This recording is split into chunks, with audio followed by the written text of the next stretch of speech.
Can now. All right, we'll call to order at 6:38. Roll call, please. Here. Here. Mayor Natalie McNish. Here.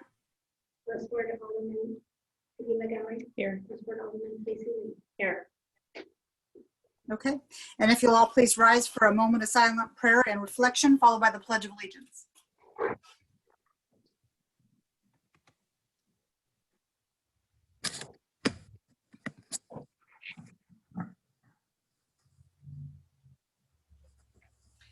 I pledge allegiance to the flag of the United States of America and to the republic for which it stands, one nation, under God, indivisible, with liberty and justice for all.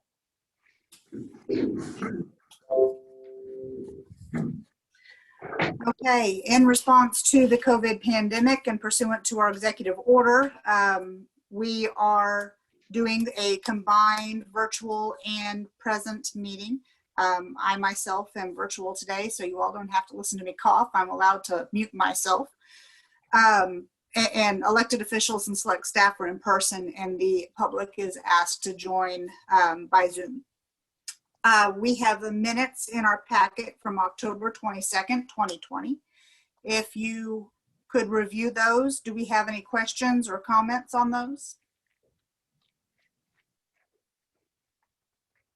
If not, I'll take a motion to approve. Move to approve. Second. Motion and a second. All in favor? Aye. Okay. On to expenditures and financial reports. There is quite a bit of information in your packet on expenditures and financial reports. A few notes, and Monica, I'll rely on you to kind of help me a little bit through this. On our claims approval, you'll note the very first item is Blevins Asphalt for the overlay on the square. This amount will go into an invoice that will be sent to the city, or to the county, excuse me, for their share of this project. Monica, Sam, where are we in that process? We finished that invoice up this week and got everything all finalized, and that invoice has been sent over to the county for 50% of that invoice, for 50% of the total cost, which the estimated cost was $360,000 and came in just a little over 305. And so their invoice was 151 and some change. And so that was sent over to Stan day before yesterday. Okay, thank you. And I also noticed in Westport Pools, we have our contract for closing the pool this year. Do we also have a contract to open the pool next year, or is that something we need to take care of soon?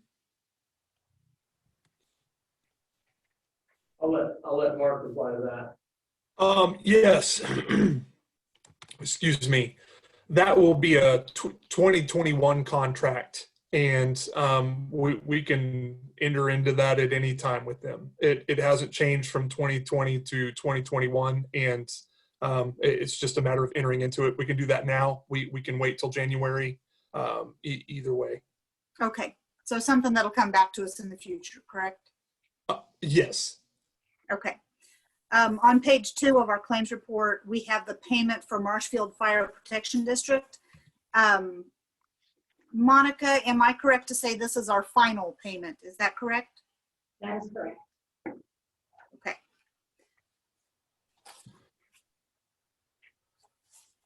Otherwise, are there any questions that we can answer on the very large expenditure and financial reports? Monica, remind me, who's G-Works? That's our accounting software. It used to be data technologies and now it's G-Works. It's what we enter in all our accounting information from payroll to accounts payable to the water. And now I would add that in the financials, there are 2 change orders that I had previously mentioned. The change order to water contract 1. Dealing with some ventilation issues in one of the well houses, housing the chemicals.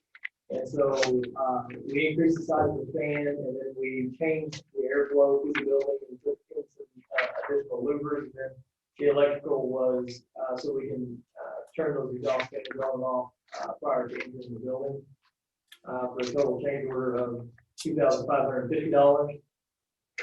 There's also a change order for Branco on the bypass elimination. One of the structures down there, the flooring building, needed to be torn down in order to get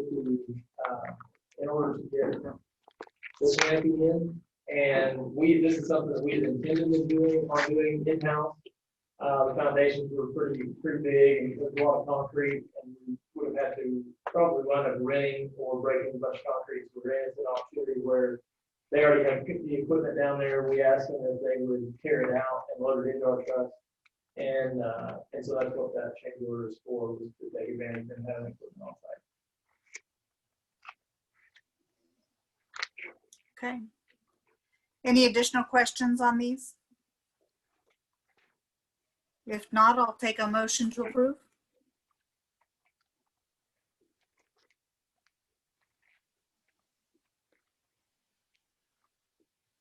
Move to approve.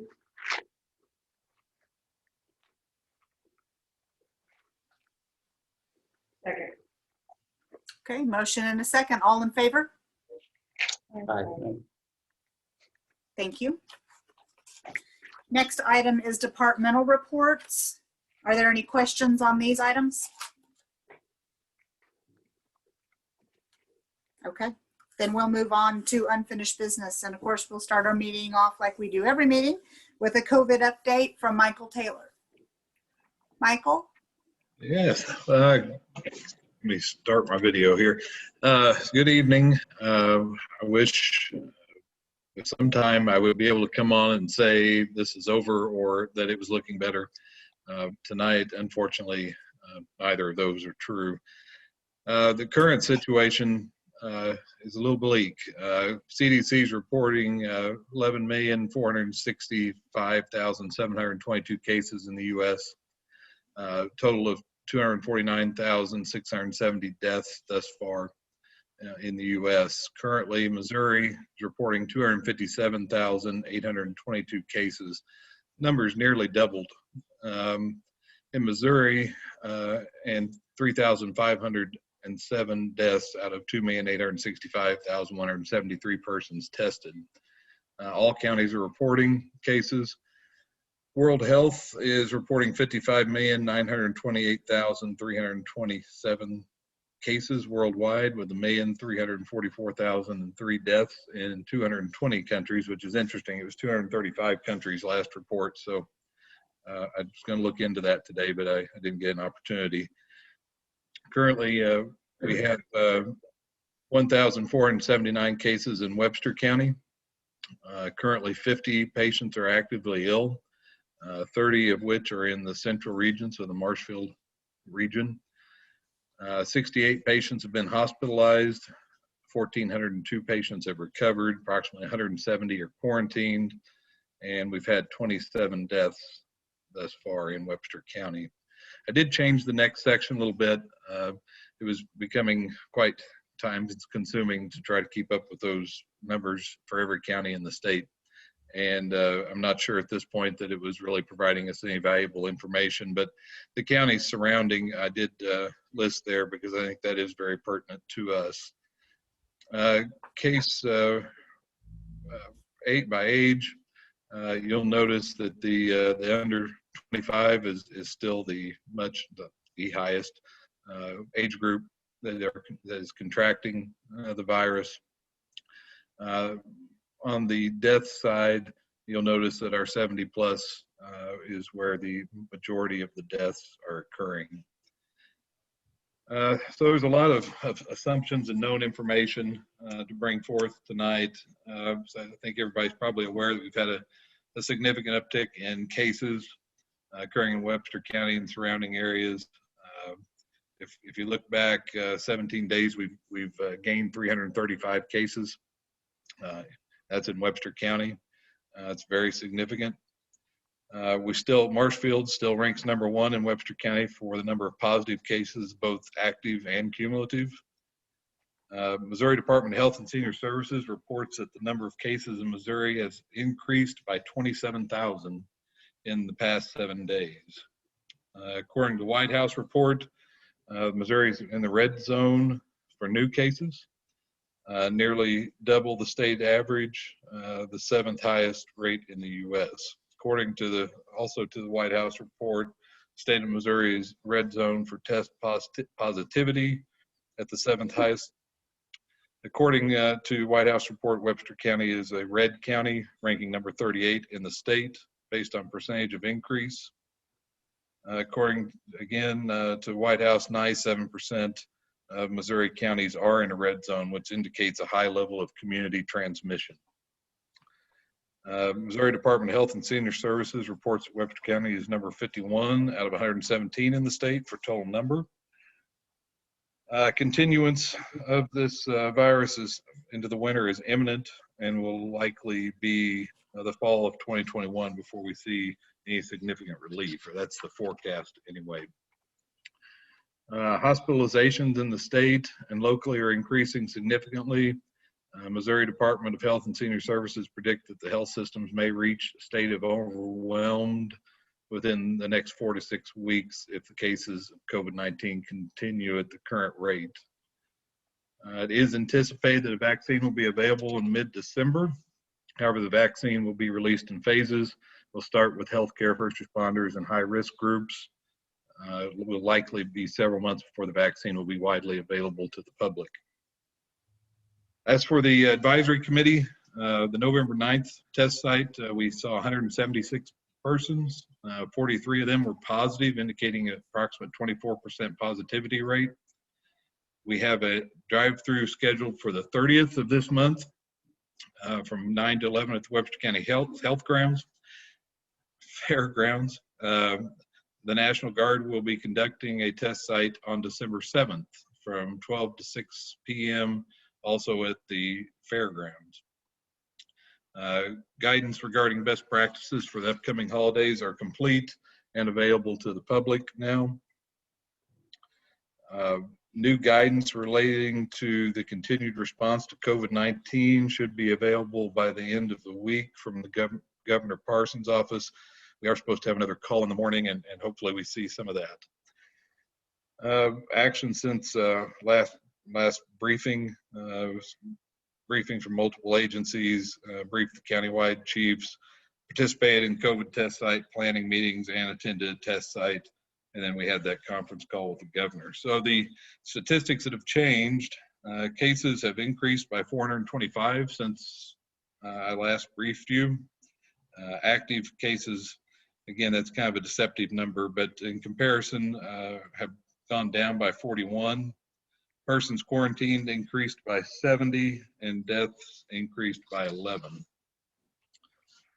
As for recommendations, on the last page, coronavirus situation in the state of Missouri and Webster County has seen a significant uptick in recent weeks. This has led to a strain being placed on our local and regional healthcare system, with the forecast indicating the strain will likely become much worse in coming weeks if the new case rate and subsequent hospitalizations continue to grow at the current rate. Coronavirus combined with the flu season that is now upon us, the likelihood of our already strained healthcare system becoming overwhelmed is high. The city of Marshville currently accounts for approximately 60% of the active cases in the county and 63% of the deaths. It's my recommendation the board consider leaving all current restrictions and recommendations in place and review the new guidance that will be released from the governor's office in the next couple days. I would encourage the board to remain proactive in its approach to COVID-19 and remain prepared to consider and implement additional community recommendations and mandates as they may become necessary. With the holidays rapidly approaching, I would recommend the COVID-19 best practices provided by the advisory committee regarding safe holiday practices also be encouraged within the community. That is my report, unless you have questions for me.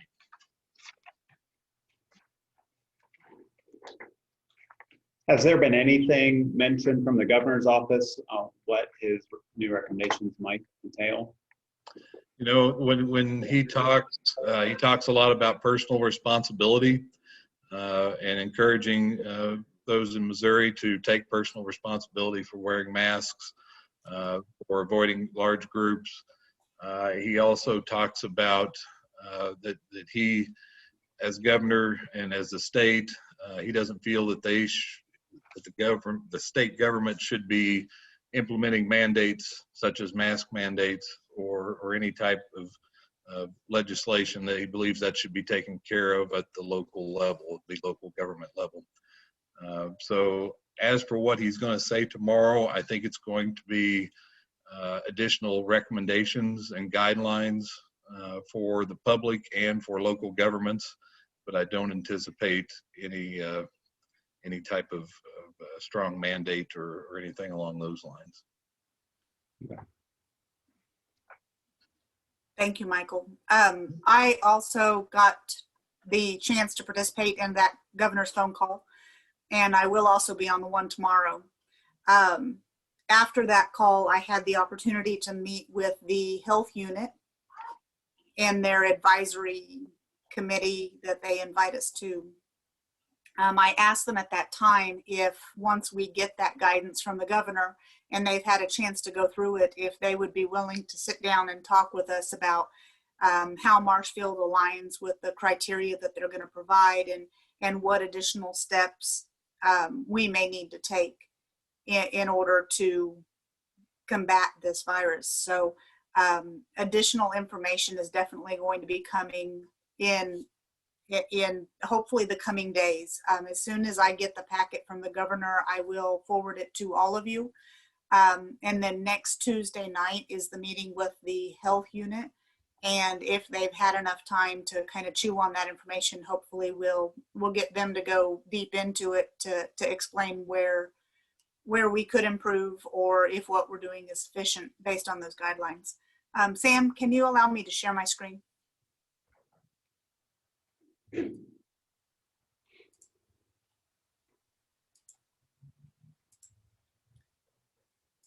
Okay, so as a general rule, I provide this graph.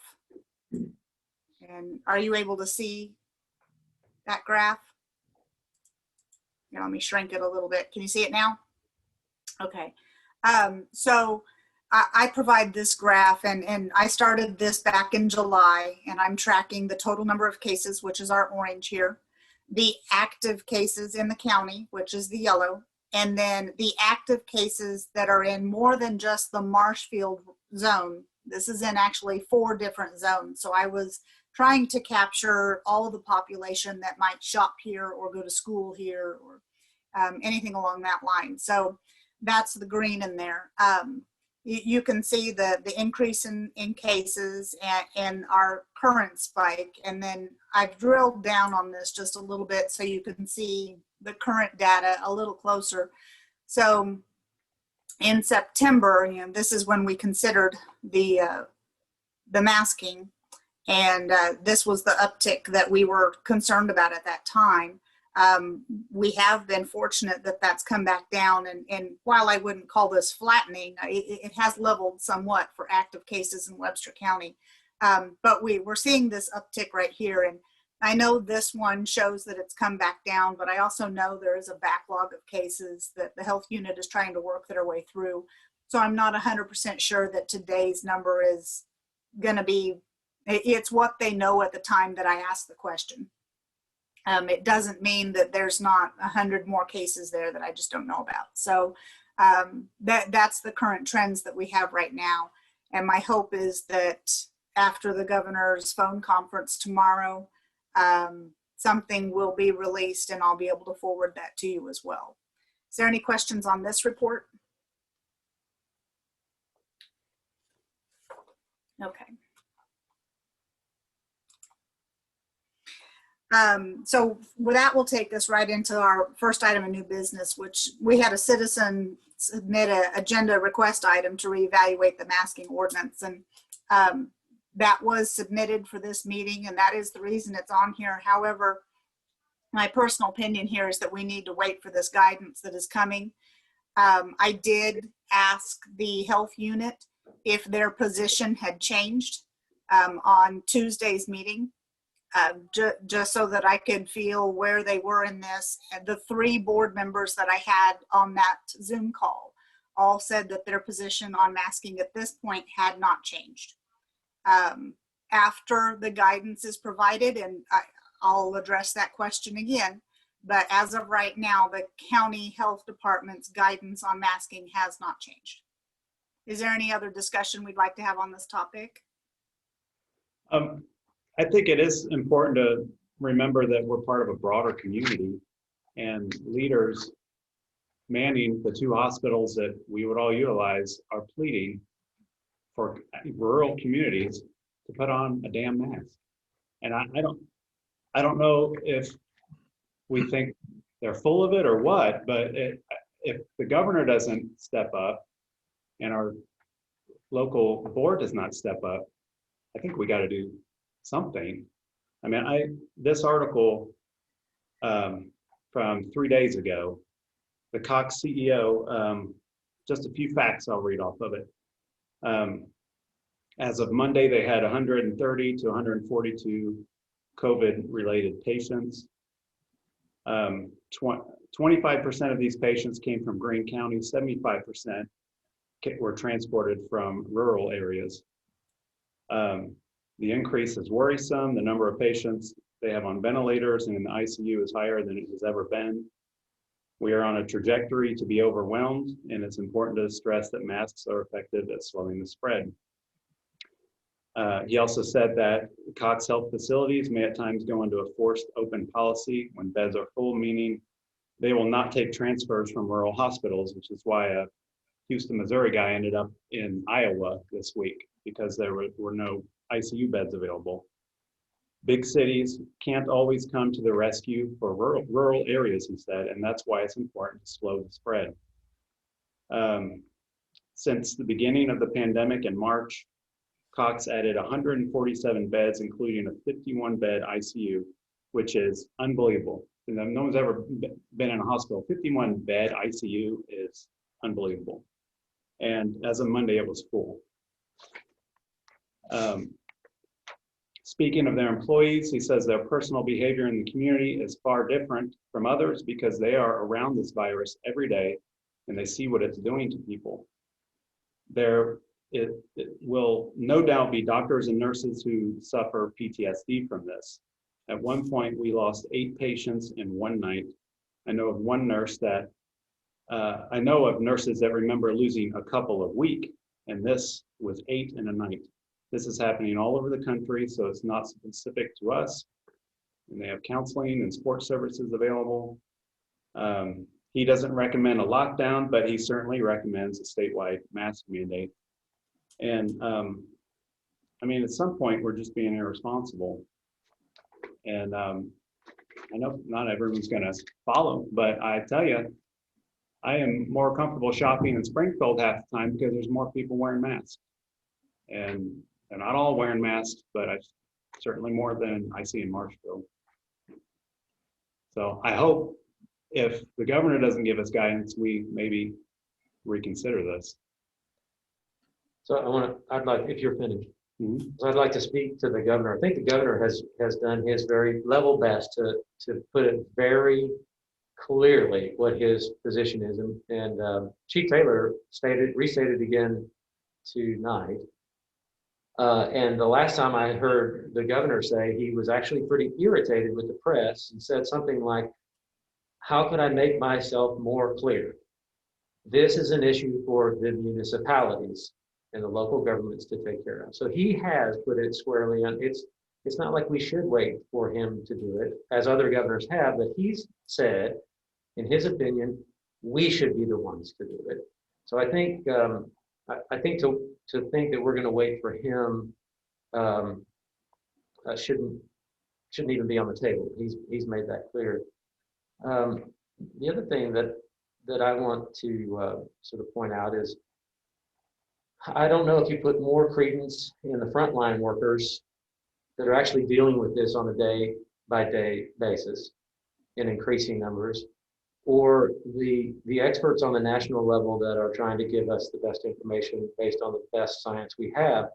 But either one you think is a more valid source for information, what the impact of this is, you should understand that they are both of those groups are pleading with us to take action as a nation and to do the very simple things that are being asked. And unfortunately, sometimes that means for those that are reluctant, we need to make it a mandate. And here's the reality that I had to face 2 days ago when I recognized, and it speaks to what Mark was bringing up in these hospitals, we are very quickly approaching a time where if you get sick or somebody, your loved one is sick, if your mom gets sick, if your sister gets sick, and they need a ventilator, there's not going to be one. This is serious. This is what it's down to. We're to a point where tomorrow there may not be ventilator capacity. Today I heard on the news that the total cases from the start of the pandemic up until October were eclipsed in October by itself. You understand what I'm saying? There were more cases in October than all of the months leading up to it. And in the first half of November, more than in October. That's where we are.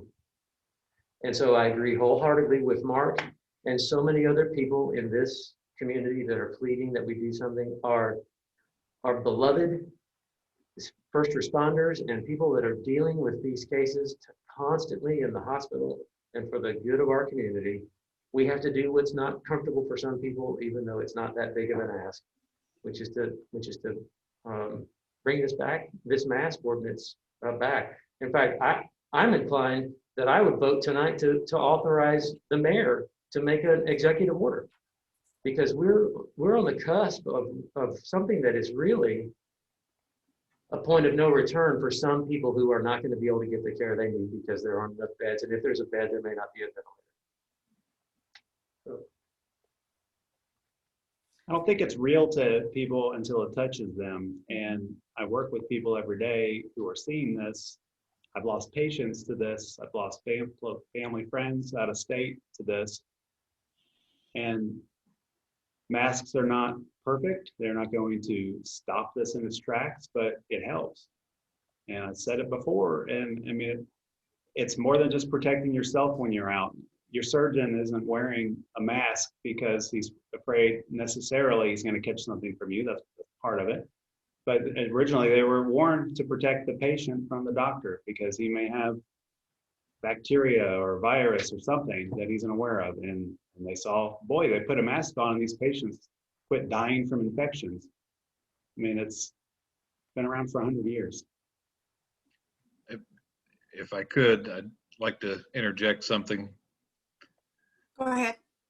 From the coroner's office perspective, we are seeing more cases. And to Mark's point on masking, we recently had a situation where we had someone pass away. Turned out it was related, or actually directly due to COVID. And the female that lived in the house was also, at the time, we did not know either one was COVID positive. And we were wearing a simple surgical mask, myself and my deputy coroner, and was with the decedent and with the wife for greater than an hour. And the surgical mask protected both of us. Now, had I known that, we would have been wearing N95s, but we didn't know what we were getting into till we were in it. But surgical mask protected us in a known COVID environment in the same house within close proximity for greater than an hour.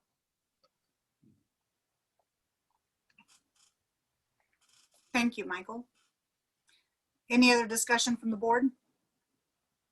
You know, when we had our public meeting, we had several messages, several people comment. They didn't want to be forced to wear it, but they would when they had to. Right. So I took them at their word. They would if they had to. And seeing all my friends that work in healthcare that are begging it's time that we have to.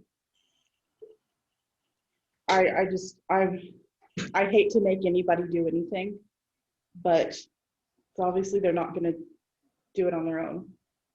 They still won't. There's still those out there that aren't going to mask, but I still think considering this is beneficial. Okay. So what I'd like to do, if it's all right with the board, is get that information pushed out as fast as I receive it, and listen on the conference tomorrow. And then we will bring back that masking ordinance. Now, I would ask, do you want it at the regular scheduling meeting, which is a little ways out, or would you like to schedule a special session? We could just take care of it tonight. Yeah. So I'd move that we authorize you to do not only authorize, but encourage you to do an executive order. And if you're not going to do it, that you bring back an ordinance that we can vote on at the very next possibility. I'd like to see it done as an ordinance. I think it carries a lot more weight. It was good enough for Nixa and Ozark. I'm sorry? It worked for Nixa and Ozark because they recognized they needed to do something to move forward. And our first shutdown, I believe, was an order from the mayor. I think it's time to try to, and I think as much as anything, besides the most important thing, which is our health and safety, is if we don't, the other repercussion that is going to happen is we will be forced to start having shutdowns, and let's try to avoid that. Exactly. That's where the economic impact comes. Can we do a motion and vote now? And then I can roll that into the executive order? That way it shows the support of the board? Yeah, no, that was my motion, was to not only authorize, but encourage you to do the order. That is my standing motion. Okay. There's a first and a second, and all in favor? Aye. And any opposed? Okay.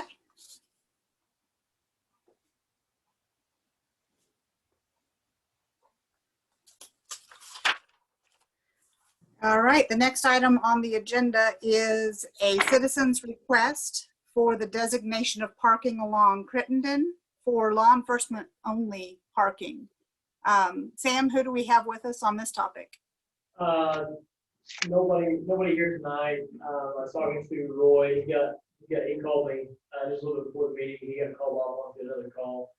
I told him that I would tee it up to you guys. You guys can take it into consideration. And then if you guys wanted to come speak on it, then so be it. And for it to be official anyway, we have to back in the floor. What he's asking for is, and I'm glad I talked to him today. What he's asking for is both sides of Crittenden Street. They're along in front of on the west side of the new justice facility. And so basically right out, if any of you are familiar, right out his office window running down basically from that bump out there on Jefferson down to Price Drive. They've got that little parking lot right there, and they're trying to reserve that for court and other employees. And then the same thing along that side of used to be Becker Night Music there, the old food pantry building. He's asking for that to be reserved for law enforcement as well.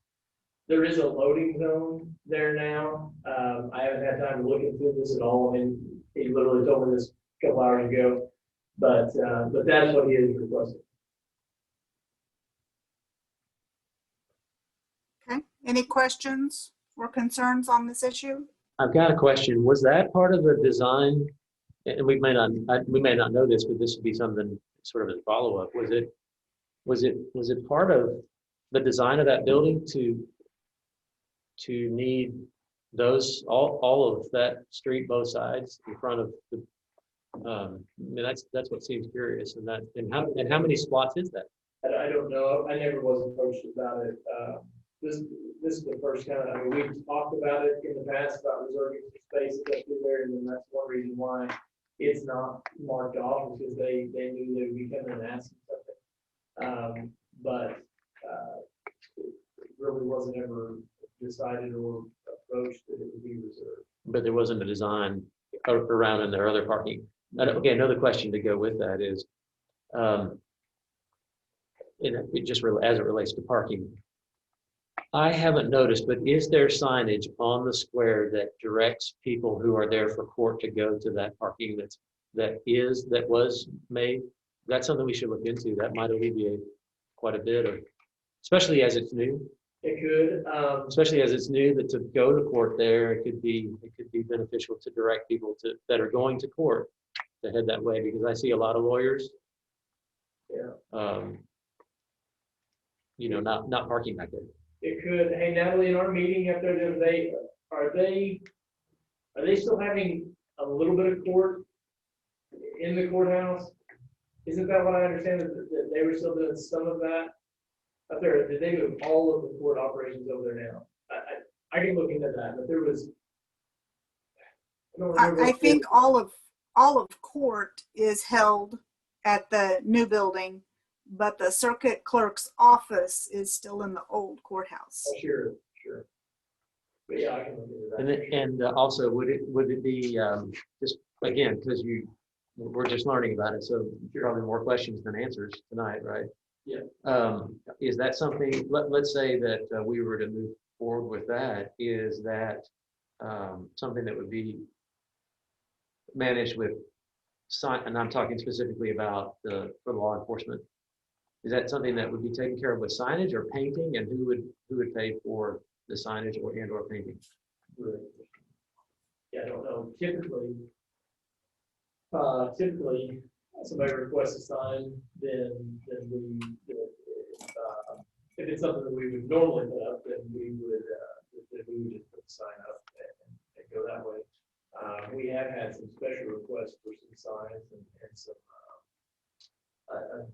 adoptees as far as certain portions of the roads, and we have had scenarios where we had people with the road board chose to have them pay the sign. Yeah, and I'm not saying we would, but maybe they're offering to. It wouldn't surprise me if they got it. They'd be wanting to, but if we're going to, we need to. I mean, we're in budget season. We need to probably consider it.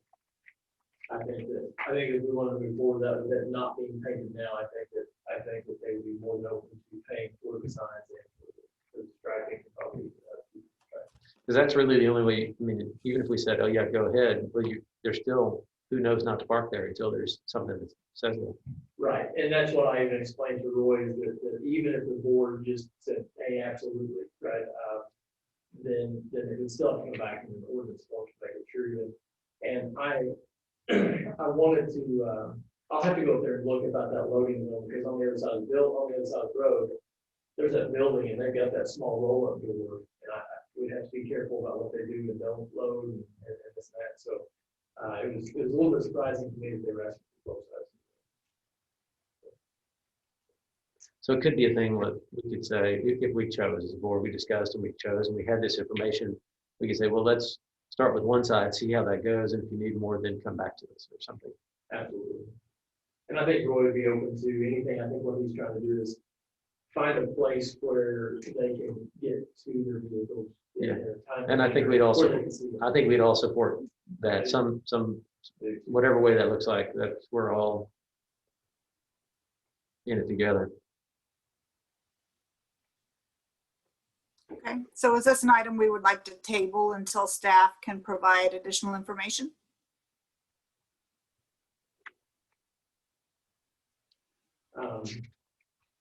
Yeah, so I would either recommend that, or if you're not opposed to it, if you want to approve, if you're not approving it tonight, if everybody's in favor of moving forward with just the east side, then we can go ahead and draft the ordinance doing so. It's up to you. It's just kind of, we need some direction on what to bring back, or if you just want us to bring back the plan. Do you know how many places are on the east side? I know, I stopped it. Is it unreasonable to get these answers first and then we go from there? No, don't think so. I think that, I doubt if the consensus would be anything other than let's help them out, however it makes sense, and do whatever we can. But I stopped by there and took some pictures, on my way home, and then I printed some Google maps off before the meeting, but I can't tell you. I mean, looks like there'd be enough to stack probably. 6 or 7 maybe, but I'd rather not. Well, I mean, you asked a question, as far as I'm concerned, I'd be fine with the east side. The only thing I'm considering is if it makes more sense for both, you're talking about having an ordinance drafted, and it would just cost more money to have a different ordinance drafted, right? So that's all I'm trying to avoid, is let's get it right the first time. Let's answer the questions, get it right the first time, and put the ordinance together. And communicate that we want to do what we can to help. Okay. So we will table this item pending additional information. Is that accurate? So moved. All right. Citizen request 3 is for the Christmas parade from the chamber. And do we have Casey on the line? Yes. That's what we did.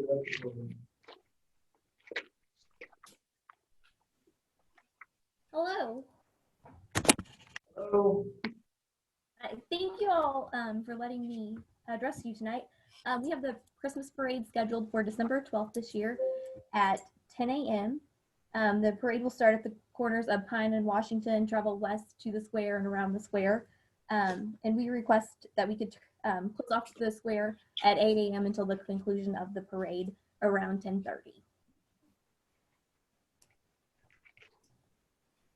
Move to approve. Second. Okay, a motion and a second. All in favor? Aye. All right, motion passes unanimously. Our next citizen request is to block off 7 parking spaces in front of Stokes Agency for the Christmas parade. It looks like Cookies with Santa. Do we have Lacey Casey on the still on? line? Is Casey speaking to that also? no. Casey, are you still available? So it's sort of a question for both of you. Is this part of what the chamber has? Is there coordination with the chamber on that? Because we're talking about the same time as the parade, right? Her spaces will be after her events after the parade. After the parade. So after you guys release the Yeah. parade route. Then. Okay, thanks. Yep. Okay, Lacey? Yes. Okay, so thank you for allowing me to address you guys tonight. I have a Stokes Agency on the square. We're on the west side of the square. And so what we're wanting to do is we're wanting to block off the parking spaces in front of our office, starting at Jefferson going to Washington Street, just because we're gonna have Cookies with Santa following the parade. And we're gonna have like a tent and all that kind of stuff set out in the parking spaces, so that way it's easier to social distance and whatnot whenever we do our Cookies with Santa. Move to approve. Lacey, up. Okay. We can. Second. Questions? So yeah, all right. Yeah. So Lacey, I've got a question. Can you hear me okay? Yes, Have you talked to your neighbors about that? I have, and my neighbors are okay with that. The only ones that would be of an issue would be Clay Street Boutique, and she said that they would have later hours because the parade is going by. And Turning Head Salon right next to me, they are okay with that because they have the back entrance that they can use for their clients. Okay, so everybody's cool. Everybody's supporting you. Yeah, everybody's fine with it, and everybody else is closed during that time. So ours would be 10:30 to 12:30 on following the parade. Okay, thanks. Okay, any additional questions? If not, we'll take a motion to approve. We have one. Oh, we've had one. That's right. And a second. Okay, all in favor? Aye. Thank you. Okay, Thank and our you. next citizen request is for utilities on McNabb. Yes. Got got Jim Coyman, on the call. And, I'm gonna kind of tee this up a little bit for him. While he's joining in here, I'm gonna pull up the GIS map that'll show you guys what we're talking about, but some of you guys may or may not recall when McNabb Road was annexed in, there was no utilities out there. They went together, they formed some LLCs, and they put in some utilities to a certain point, and the water was placed throughout the entire thing, and then the sewer was ran to a point where it would, to the furthest point where it would gravity feed back down Highway 38. What Jim is here to talk to you guys about tonight is about putting in a private sewer system that would come up and it would dump into our manhole. And then also proposing to set one water meter for the 16 structures that he has. Reason that it's coming to the board, our code basically says that each individual building or structure will have its own water meter. This is a little bit different scenario, just because they were pre-existing prior to annexation. And so with that, Jim, I'll kind of let you kick it off there while I'm trying to pull it up on the map. Do I need to hit something? You're good, you're live. Okay. You just talk, we'll hear you.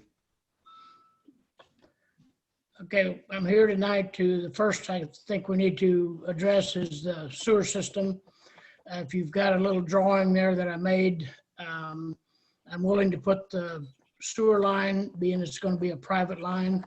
It will be on my property going down, go around the backside of TR Auto Sales, and then back over towards McNabb.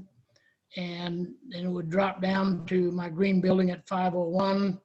And just prior to getting there, we would hook on and pick up Bill Crawford's building, which is now Pawpaw's. He already has city water, and we've got to get city sewer over there. And then we would pick up, go down past my green building, and what we're going to do is put in a septic tank with a lift pump in it, just pumping just effluent, not solid, just water. So the only thing you would be treating would be the water. And then the church on Jump Road, there also would hook on. So we would have the church, my green building, Bill Crawford's building, which is Pawpaw's, and then eventually my rent houses. And TR Auto Sales is already hooked to the manhole. It's already in place, and it's been in place for about 2.5 or 3 years. So that's the first thing we're adjusting. And it would be a privately owned sewer line. You would just be accepting the water from those businesses and those houses. And that's what I'm requesting. We do have some other private lines in town that we don't maintain. This would be a little outside of the ordinary of what most of those are small gravity lines that feed in. When Jim and I talked about this, that's one reason why he's saying that it would all be on his property. I didn't feel comfortable with it running up our right of way, especially long distances like that. I have talked to Paul, and I'd let Paul weigh in here if you guys had any questions about allowing a private sewer system to hook into our system. But Paul, I'll let him weigh in. But I think our comfortability would be if as long as DNR was fine with it, as long as it wasn't running along city right of way. I don't know if we would have any problem with it as long as it was metered just like any other system. I am confused. He just mentioned a lot of properties and rental houses and so forth. Did I hear it proposed that would all go through one meter? Yes, through one water meter. Does that seem like a good idea to you? Does that seem like something we would want to repeat over and over and over?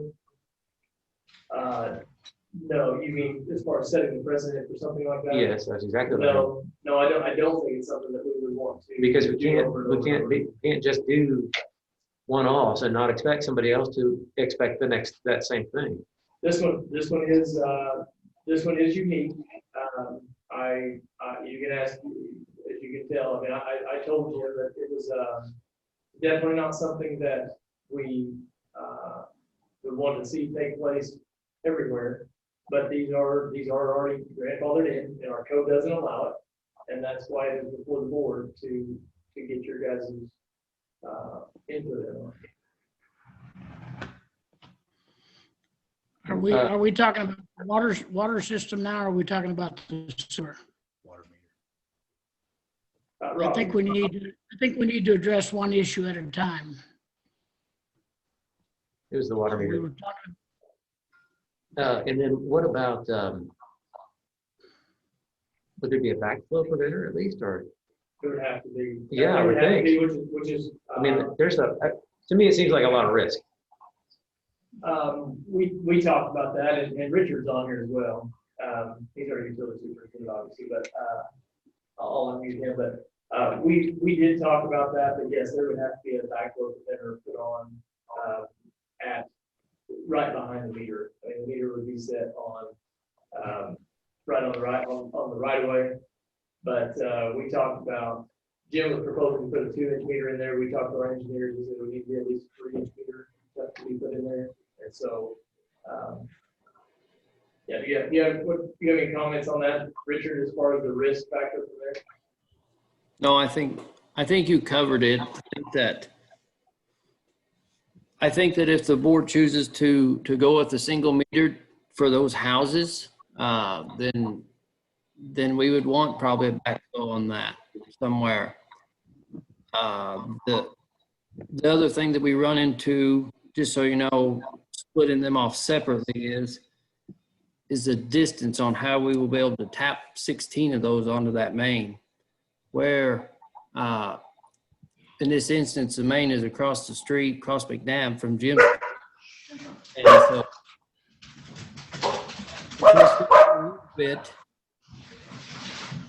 it'll be a little bit of a challenge for us to get those 16 services across McNabb and all tapped onto that main in a short area without virtually intruding on somebody else's property to do it.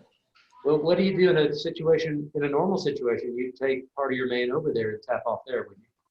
So, I mean, normally there's just like two houses. We run one line across the street and do 2 houses. That's the normal. There is a spot in town where there are probably 16 or 20 meters like this that are all separated. And there's it was done years ago, and I don't know exactly when, but they had to run a 4-inch main across the road to get enough room to tap all those on there.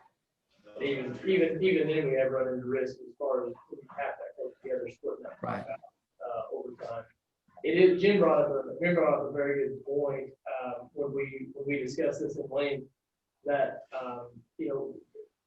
we do have other apartment complexes that service the same number of people that with a 2 to 3-inch meter, and I think that is a good point as far as from a volume standpoint of being able to service that. This is just a unique situation that we've never been into before. Which is why we're here tonight. Yeah. Do you have any recommendations or thoughts? Nothing right off the what we've already talked about. We all met with him and discussed it. It was all, it would be hard pressed to get that many meters put into one. It is a unique situation. It's not nothing that right now that anywhere else in the city we have this situation. And knowing this going forward, you can settle better standards going forward if we annex anything like this. So going forward, would we need to, I mean, we're probably going to grow that way, right? Well, yeah. Let's hope we put a new change in that direction, right? So is there just something we need to do now to not only take care of this, but also foster growth and be ready for growth rather than then come back and deal with something we just created right now? Sewage system, that's our one of our spots right now is getting our sewer system extended to accommodate some annexation. And that's kind of where we're, for lack of a better term, a little behind on.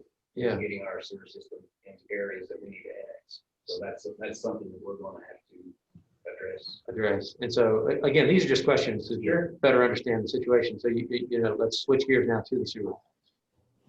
When we do that, we'll have to do that, right? Yes. So when we do that, is this going to create, are we going to, how, let's put it that way, how do we avoid creating obstacles now rather than address what's going to be there permanently going forward, right? Well, eventually we're going to have to do that. So how do we make sure that we don't create more work or headache or challenges by doing something temporary now when clearly the plan is to go that way anyway? Sure. I just want to think ahead. We're in the process. We need to be thinking ahead. I agree wholeheartedly, and we've met a couple different times, and the staff's met 2 or 3 different times, even since we met with Jim to figure out basically the answer to that, right? Which is the sole reason why I didn't want anything ran in the right of way. This is a here and now issue. The problem is that once you drop over about in this area right in here, there's a manhole set right in here, and the rest of this all flows this way.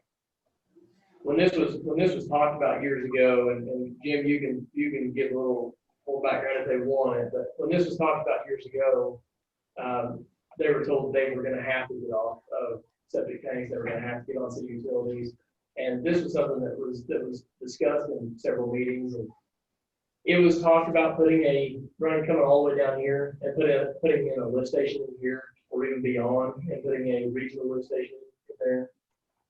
And it just didn't really gain any ground because of the cost of it and because of the small number of property owners that it would be.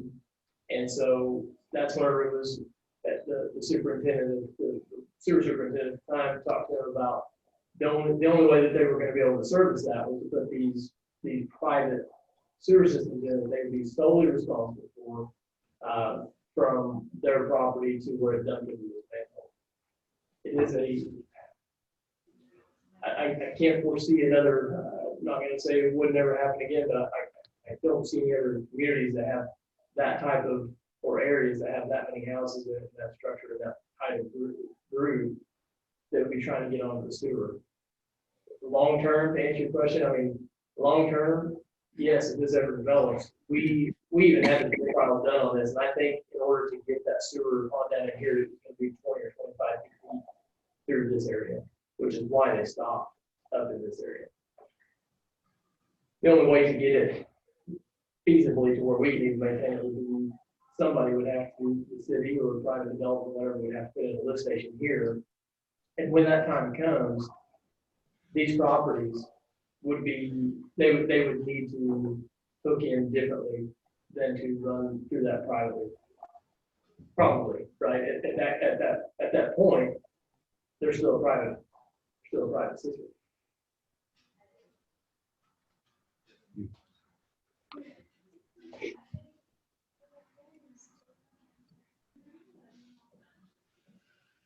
So what action would the board like to take at this point, or what questions would they like to pose to staff to table the issue?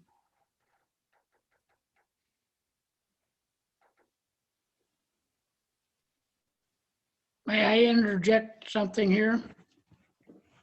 Yes, sir. Okay. This was all drawn up by Dennis Otmar back in 2017. Sam's got the drawings of the sewer. Now we're not, and also the meter that we were talking about. And I was of the understanding that it had all been, taken care of. Evidently it hasn't. But anyway, as far as the sewer part, if it's a private system, all you'd be getting is the water from the sewer. It would be our responsibility to pump our tanks periodically to, what you have is a septic tank that catches the solids, and then just the water goes over to the pump tank. And each end, I would have a on my houses, I would have a unit that has 2 pumps. So if one goes down, the other one takes care of it. We would have a backup motor just in case one of them goes out. These are pumps that they use all over around the Lake of the Ozarks, coming from Stewart Concrete. They've been using them for years, and these systems work fine. You're only pumping water. It's like pumping water out of a well, and you would only be treating the water, no solids. So your cost at the treatment plant should be relatively cheap for what you're going to be handling. And so they've got the drawings there of what Dennis Otmar drawed out, how I have to put in the sewer lines. The only difference being he had them drawn in the right of way. I'm willing to give up 5 or 10 feet of my property to put it down my property line so that we can get it down to the church down there and get my green building and eventually doing the houses. Now, as far as the water goes, there's another solution to that. I have a perfectly good water system myself, and we could put a meter between my water supply and the line that feeds the houses, and it would tell you how much water I use, and let me provide my own water, and you just take care of the sewer, and I will pay accordingly for the sewer treatment. So there's a couple of different options there on the water. We don't have to go with the single meter that comes from your street, except that Sam said the ordinance said if there's water close, I'm supposed to use it. There is other places in town that they have their own wells. I don't know exactly where they're at, but I talked to the former sewer superintendent, and he said there is other people that have their private wells. And so that's an option, and that way you guys wouldn't have to worry about 1 meter providing water, because this water system's worked for 25 years. Those houses some of them are 27 and 28 years old already. So it's not like I haven't had water to them all this time. So that's something you can think about. Madam Mayor, can I ask a question? This is Paul. Yes. Has DNR approved these plans or what's wanting to be put in? I would just be concerned a little bit if the city approves a project and then it's a bunch of money's expended and then DNR comes in and says that isn't going to fly. And then we have a situation where, the developer says city said it was okay for me to spend all this money and put this in, and then DNR says tear it out.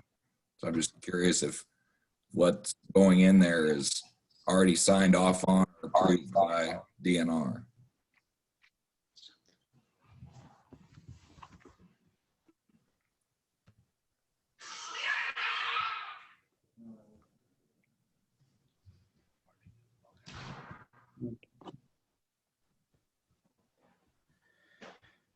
Did you catch all that, Jim?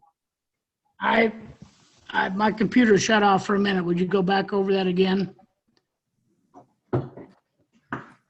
Sure. I was just saying, as DNR approved what you're wanting to do with water and sewer, because I would hate for the city to say, go ahead and put some stuff in, and then you spend a bunch of money, and then DNR comes in and says, no, that's not going to fly. You need to tear it out or do X or do Y. And then you're coming back to saying, well, the city said it was okay. And we get in this he said, or he said, she said, of money's been spent. And I was under the impression when Dennis Amsinger was alive that what they were proposing to do, because DNR is the one that originally was having us put in water and sewer down there because of the lateral lines or the lagoons or anything like that.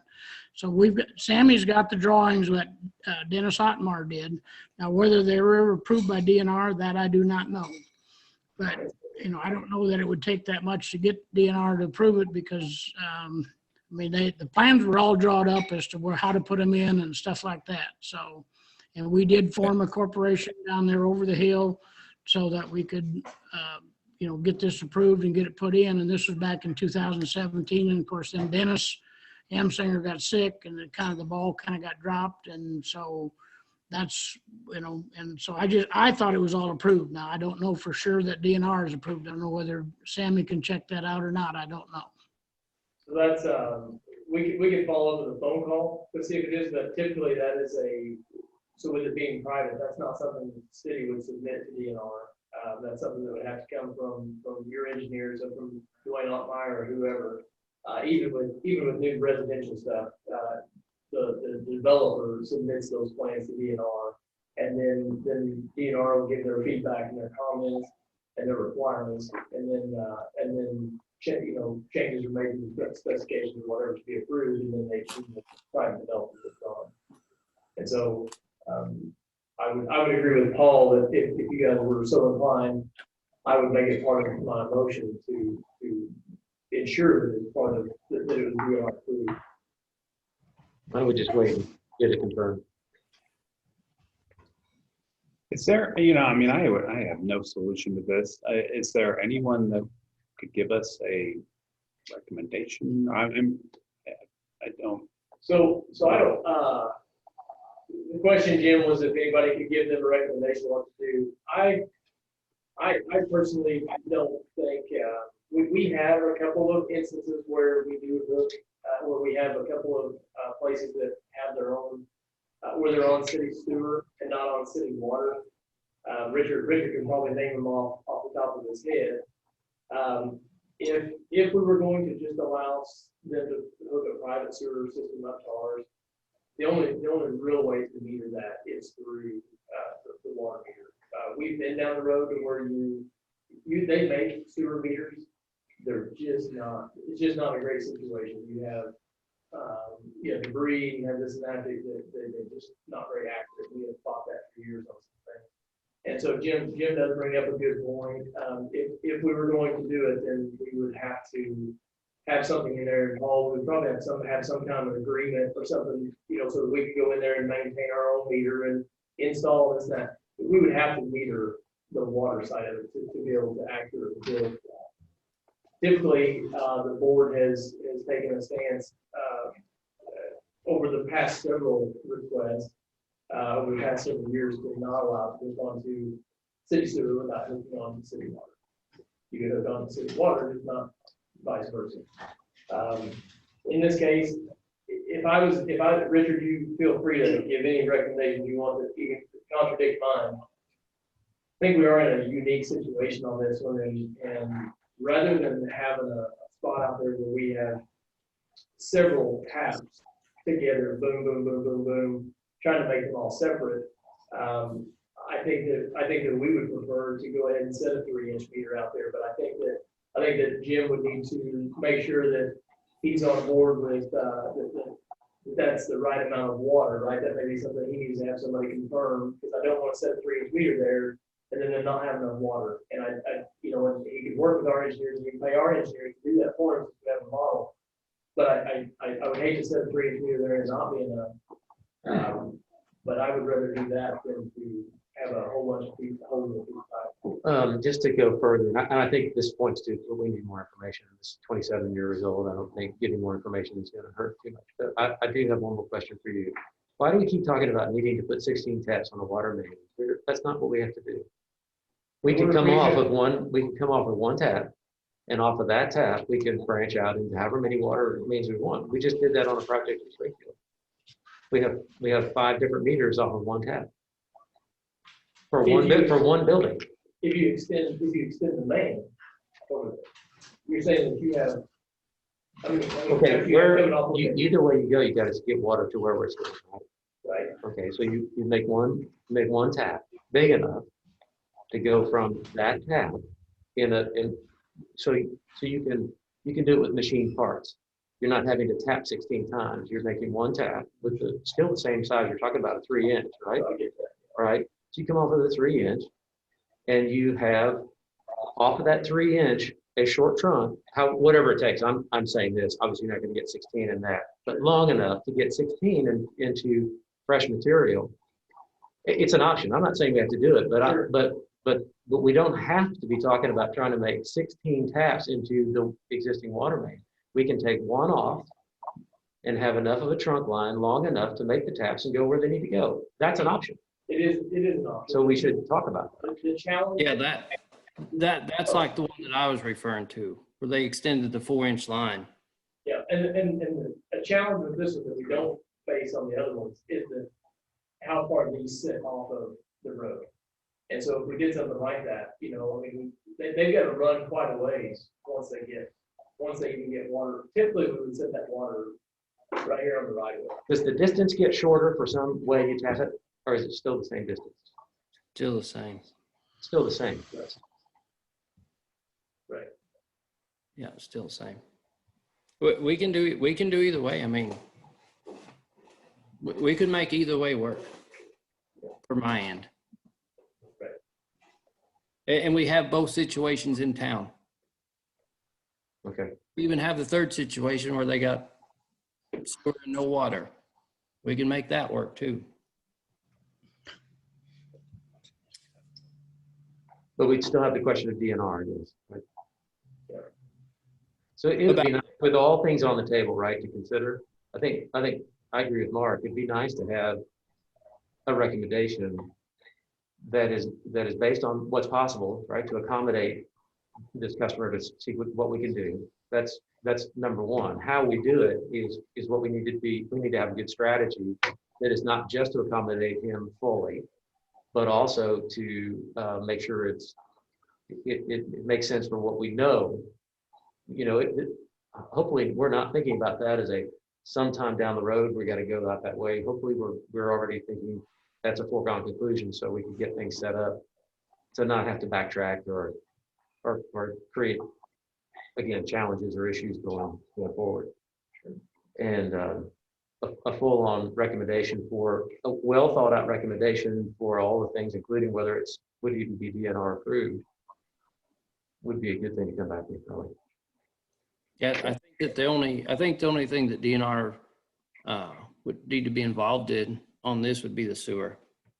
I agree. I mean, they're not going to have any issues with the water, no matter which way we did it. It's just the sewer on this. Okay, so am I hearing that the board would like to table this pending DNR approval on the sewer and staff recommendations with all options on the connection of both utilities? Yeah, because I'll have to break down the cost on the water. Okay. Because if there's three different options, there will be three different costs that are not on a list already for us. So I'll get that cost. I'll get the cost on the water options. Okay, and board members, I can't see you, so could you audibly tell me whether or not I have that action correct? Yes. Yes. Okay, thank you. All right, and so we will table that and bring that back to the board. Next item that we have is a contract with the Chamber of Commerce, and this contract is just put in here for us to review tonight. I'm not asking for approval on this, but I'll give a little background on this. This is one of the items that was in my audit report eons ago, or what feels like eons ago, that the city needed to have a contract with the Chamber of Commerce. After I took office, I reached out to the chamber and started doing some research to learn more about what the tourism tax was, how it came to be, and where we go from here with it. What I learned was that in September of 2003, the Chamber of Commerce came to the board regarding their building at the time, needing some assistance with that building. In October, the chamber and a member of the Board of Aldermen at the time formed a joint commission as such to try to figure out what they wanted to do to address the issue. And in January of 2004, the chamber came back to request a lodging tax be passed to fund the Chamber of Commerce and Tourist Information Center, and the chamber agreed to pay for all costs related to the election. In April of 2004, the ballot language said, shall the city of Marshfield levy a tax of 2% on each sleeping room occupied and rented by transient guests of hotels and motels located in the city, where the proceeds of which shall be expended for promotion of tourism. That passed in June of 2004. And then we passed our ordinance. So with the ordinance and the city code, it specifically states that this revenue is solely used for the funding of a CVB, a Convention and Visitors Bureau, which is the Chamber of Commerce, which shall be a general not-for-profit organization, which our chamber is. But then it says with whom the city has contracted. And that is the part we've just never taken care of. We've never entered into a contract allowing us to collect this tax for them and then disperse it to them. So that's what this agreement is. When we started our research, I sent all of this to Paul and I said, hey, here's what I know. Can you tell me what sectional law this is based upon? And we found a couple of different options, but we were not able to isolate which specific statute from this information. So I sent the same request to Casey at the chamber, and she dug through all of her minutes and several of the news stories and provided me as much information as she could from that period of time to explain what was going on the chamber side. So I feel like we've really done our due diligence to try to get in the mindset of what was going on at the time in order to come up with the document that's in front of you today. This document was drafted by Paul, and the things that I'll point out within it, if you'll go to page 2, section 1, under tourism tax, this is specifically for the 2% that was passed in 2004. I believe the maximum levy allowed in this is about 6%.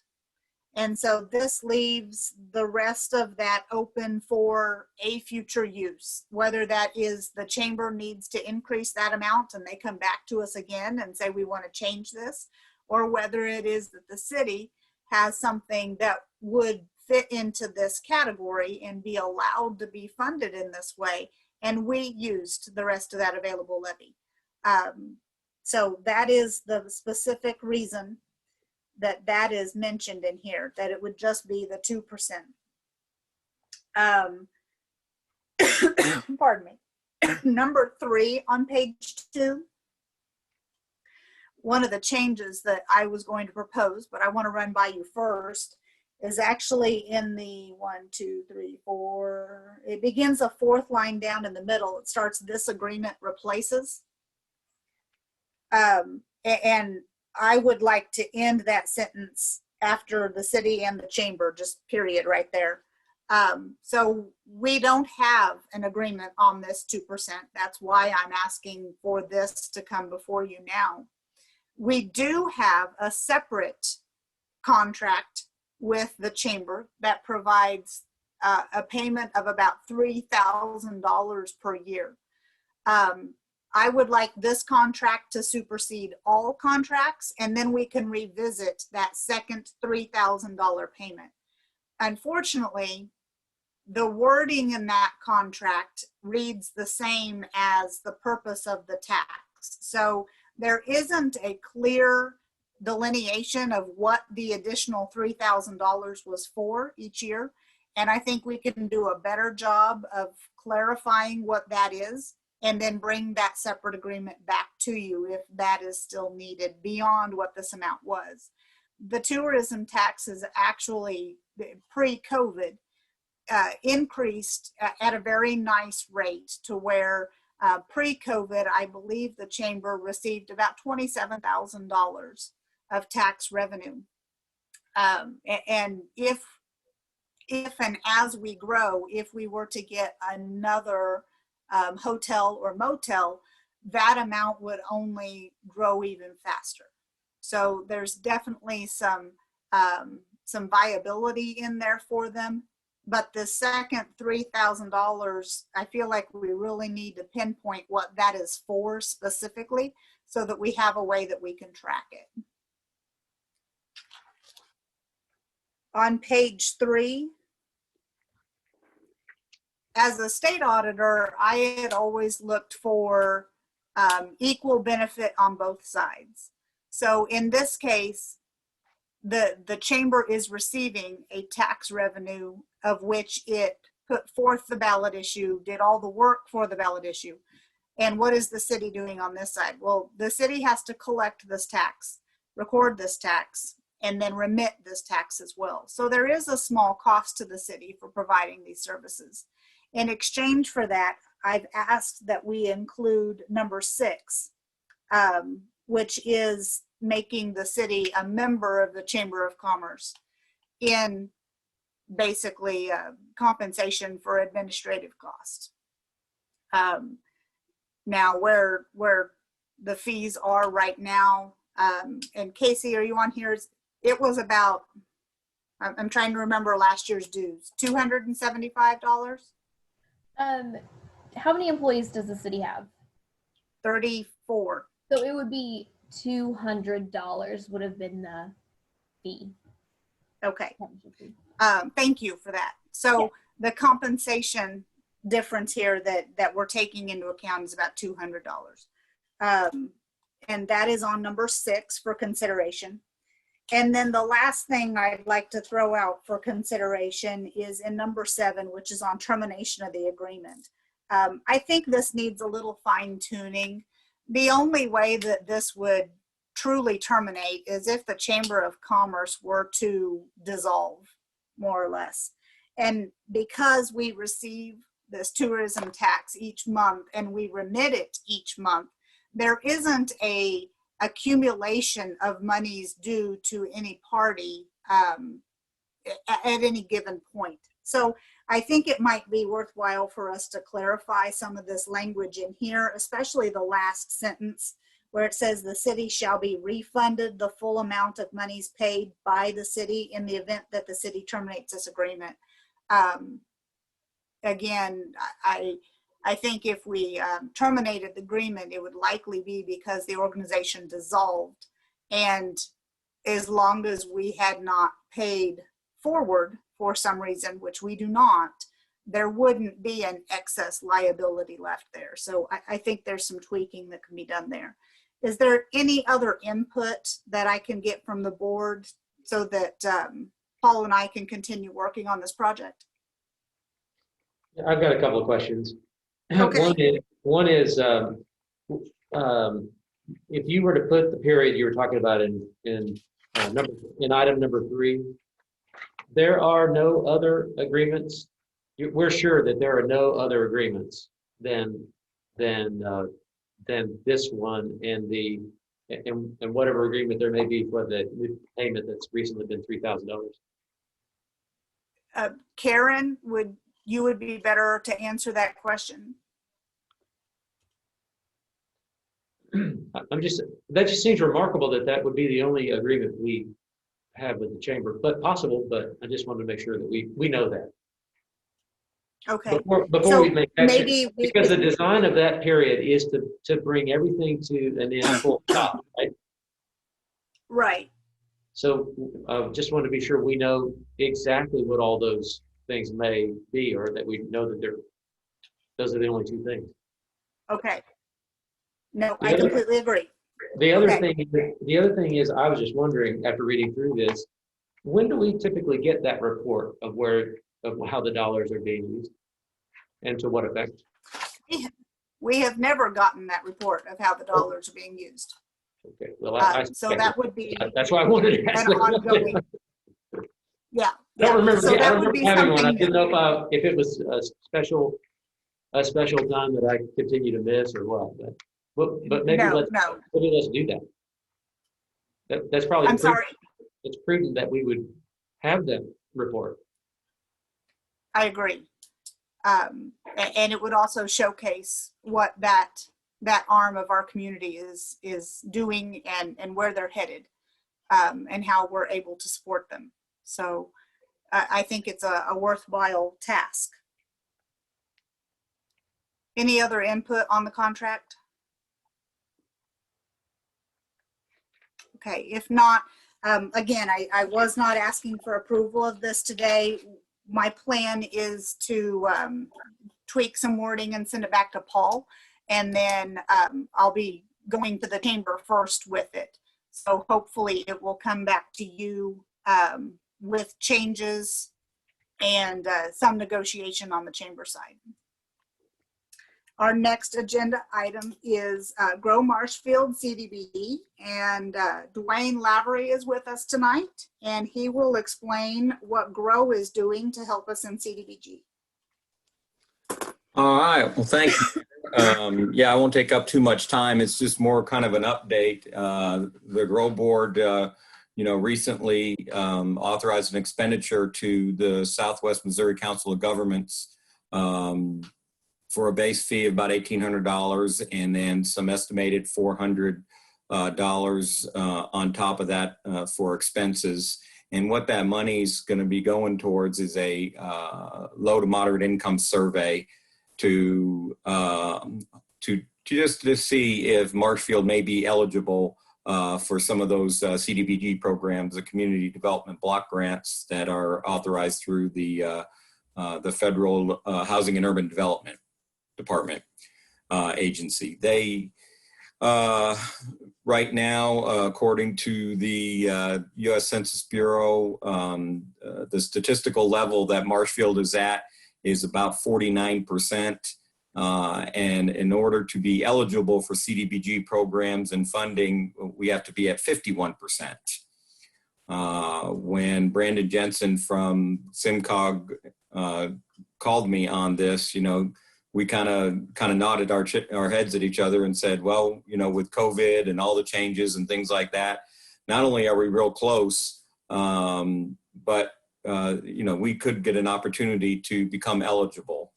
As I've told my board, and I'll tell you, this kind of talks about going backwards of what we're trying to do with Grow and improve the overall economic wealth and quality of life for our citizens. But it's an opportunity that could open a 3 to 4 year window for us to take advantage of dollars that can help us fund a lot of projects, especially some things that are in the community growth plan. Do you have any questions? In your packet, I know you got a quick list of different types of projects that are that we can use these funds for, and you can see some of them actually are tied to some of the projects that we're hoping to achieve to open up new business growth and residential growth here in our area. Dwayne, I think that, and you probably know this, but and I may be wrong, but I think that the senior center was done with the CDBG. Yes. And it seems like there was something else in the not too distant past. Which one? This has been a little while back. This retention area down here in Wilson Way. About how long ago was that? Like it seems like within a couple of years, just prior to the senior center, there was another big one, or maybe there was an attempt and it failed. And I thought we had another fairly interesting project right around the square area or something. Well, we talked about or streets or something. Yeah, we talked about doing some stuff on the street, but that's when we found out we did look into it. But I don't think there was anything. I know the TAP grant they changed in section 2. We were the project was on the wrong side of the street, but yeah, and there was something around square for the CDBG and the but senior center definitely was. So it's a great thing to go for. What are the parameters to qualify again? And where? I have 51% of the survey has to come back with low to moderate, qualifying for low to moderate income. Okay. And I'm sorry, you probably said this, but when was the last survey? I don't think we've had one. Basically, right now they normally just HUD just looks at the U.S. Census Bureau data, and that was done back in 2018 or 2017 when they came up with the 49% figure. This way, with the survey, we're actually, yeah, they just do the census data figure. This way, we're actually doing a survey of local residents. And so whatever existing number sticks until we do something to change it. Is that right? Correct. Right. Okay. So what do you need from us? You know what I need from you is that basically when the survey starts, you know, that when the surveys start coming into the mail to our local residents and people start asking questions, well, about what's this, tell them this is important and they need to fill it out and they need to turn it in and they need to send it back in. They're going to receive this from, what's going to be on the envelope? Is this from SimCog or what's it going to Yes, come it'll be from SimCog, right? No, I think. I'm almost positive it will, but if it's not, it may come from a city of Marshfield. I think that's what we gave Brandon was the city letter. Okay. And city Okay. Well, that'll be certainly more recognizable. Yes. And so another big thing. That makes more sense. Another big thing about CDBG grants, or I talked about this at the NDL meeting yesterday, is that the only federal funded grant that you can use towards a match on another grant. Everywhere else, when you see a matching portion, that's out of cash or that's out of a donation, that's something else. CDBG can actually be used for matching grants for our match towards the city project. Dwayne, when we get the results, can you present it by saying survey says? Yes, I can.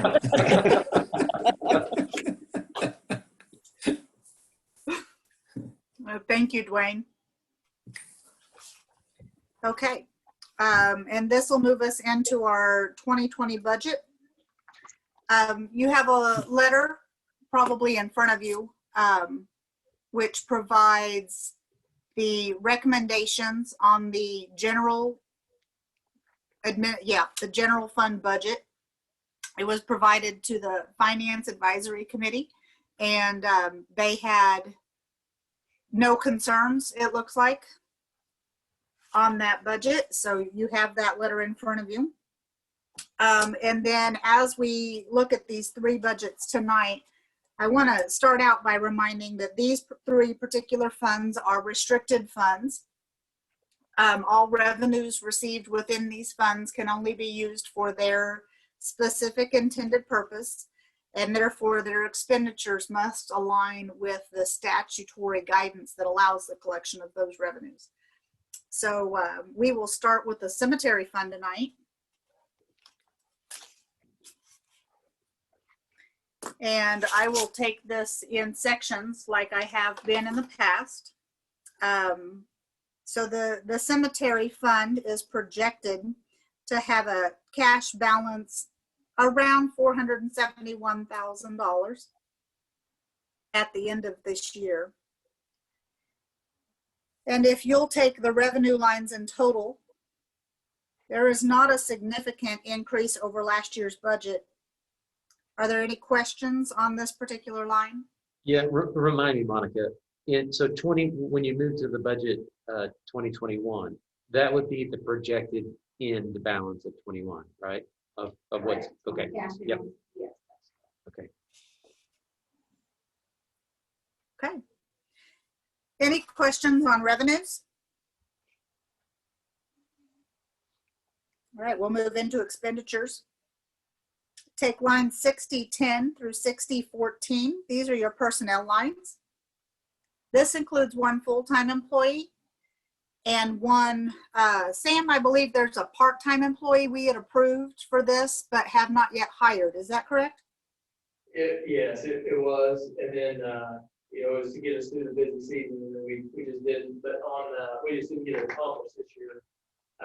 But on the 6018, the part-time wages, there's money set aside in there for one employee for 32 hours a week for 22 weeks a year. Okay. Any questions in personnel?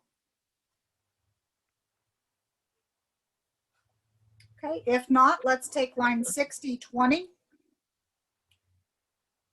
through 6025.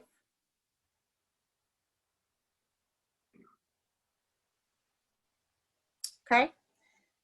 Line 6028 and 6031 are highlighted. And Monica, am I correct? Those have been highlighted because they were changed from the previous information we have seen? Correct. There's a handout so you could review that. Then the budget went to the cemetery board. And so these two items have been added in, and so they are highlighted for your review. Okay, so do we Where's have the- any where's questions? the- Yeah, so where's the office now? Is this a renovation of the office or move office from where or There what? is no office in there. And so they're making office space within their building. And so when somebody comes over there to look at grades or to purchase grades or talk about anything, Uh-huh. it's just in that open building. So this is a bit of more of an office. Oh, so they don't do that here at City Hall? Where do They they? finalize the pay here. Yeah. But whether they go over there, whether it's raining and cold, I mean, it is heated to a point that it's dusty, having all the equipment in there, and then, you know, in the summertime, it's hot, and so this should give them more, a better environment for them, you know, this was brought to us by our Okay. So 6028 through 6033, are there any questions there?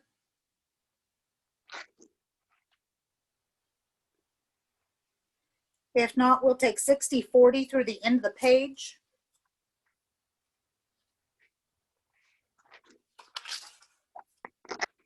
Okay, turn the page. And let's just take the rest of regular expenditures, 6079 through 6621. Any questions there?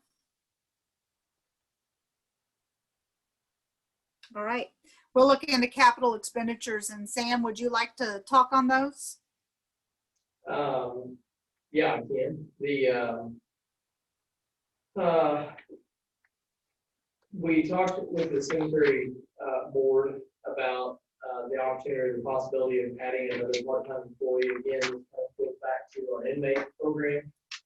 We heavily utilize them over there, and due to COVID, not sure whether that will be an option anytime soon or even at all. And so it did cause several hardships when we were transferring people, loaning people here and there. And so that would help kind of cover the gap, some of that during the mowing season.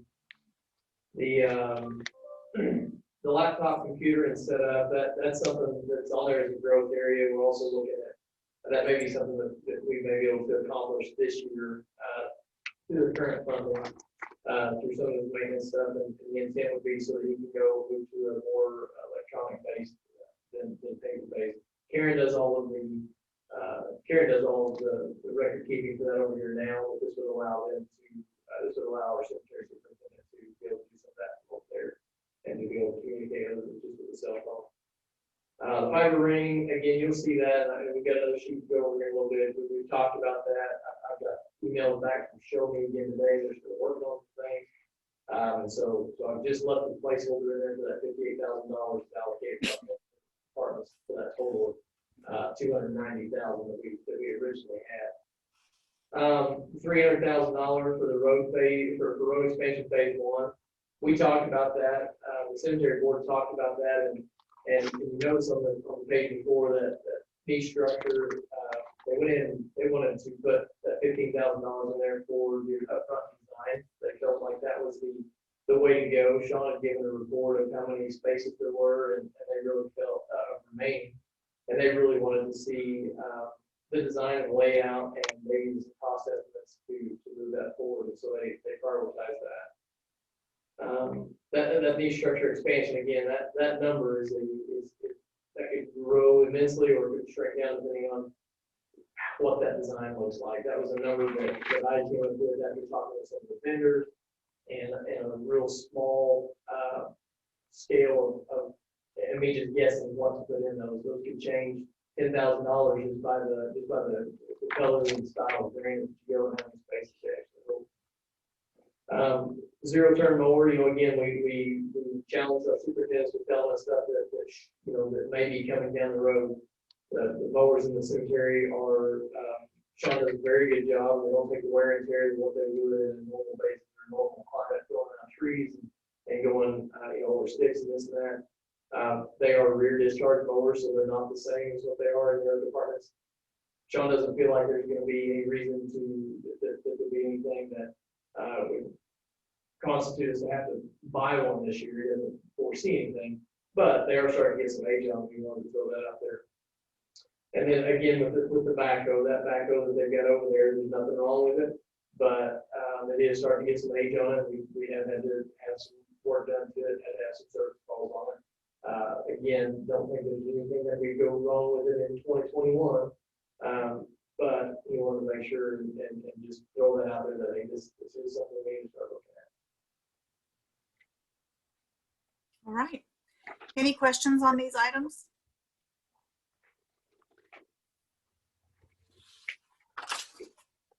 All right, let's turn to the transportation fund.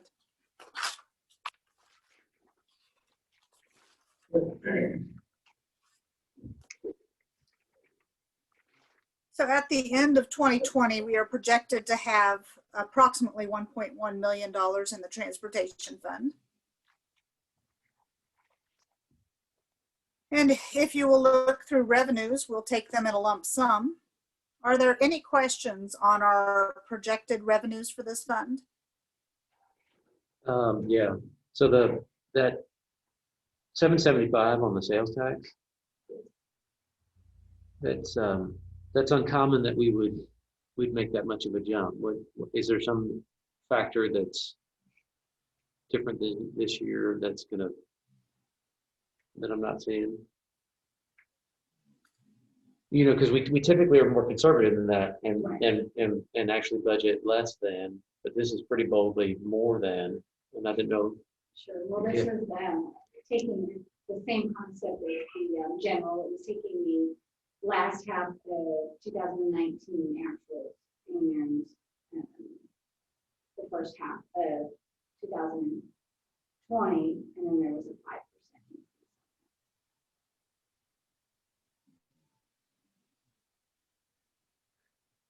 No, not 5%, 0.5%. I'm sorry, 0.5%. Yes. Not 5%. Yes.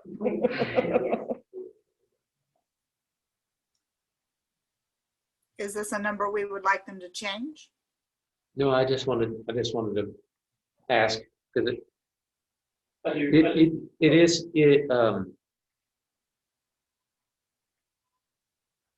I'm just noticing it is a little different. We don't very often project more or budget for more than the previous year projection, do we? Usually, so prior to this year, so for 2021, we would have used 2019 budget numbers, and then that was a 1% increase to a 2% increase somewhere in there. And then last year, because that is money basically almost 2 years behind, the finance committee at that point recommended using more current numbers. That change even happened last year, didn't it? You're talking about where we sort of tweaked that a little bit, yes. And we're a little bit more aggressive last year. Correct. Yeah. Okay. Thanks. Okay. Yeah, if I could point out to one thing, just because it just came up this week, that reimbursement from the county for the square project. We are expecting there should be another $150,000 in change expected in that. So when we get down to the bottom, that'll offset. That number will be higher than what you see where it's at. More like 730. All right. This particular fund is not allowed to pay for payroll, so that's the reason we will not start with payroll expenses. For the most part, your operating expenses that it is allowed to pay for are relatively minor. Are there any questions at all from 6025 through, let's go to 6805?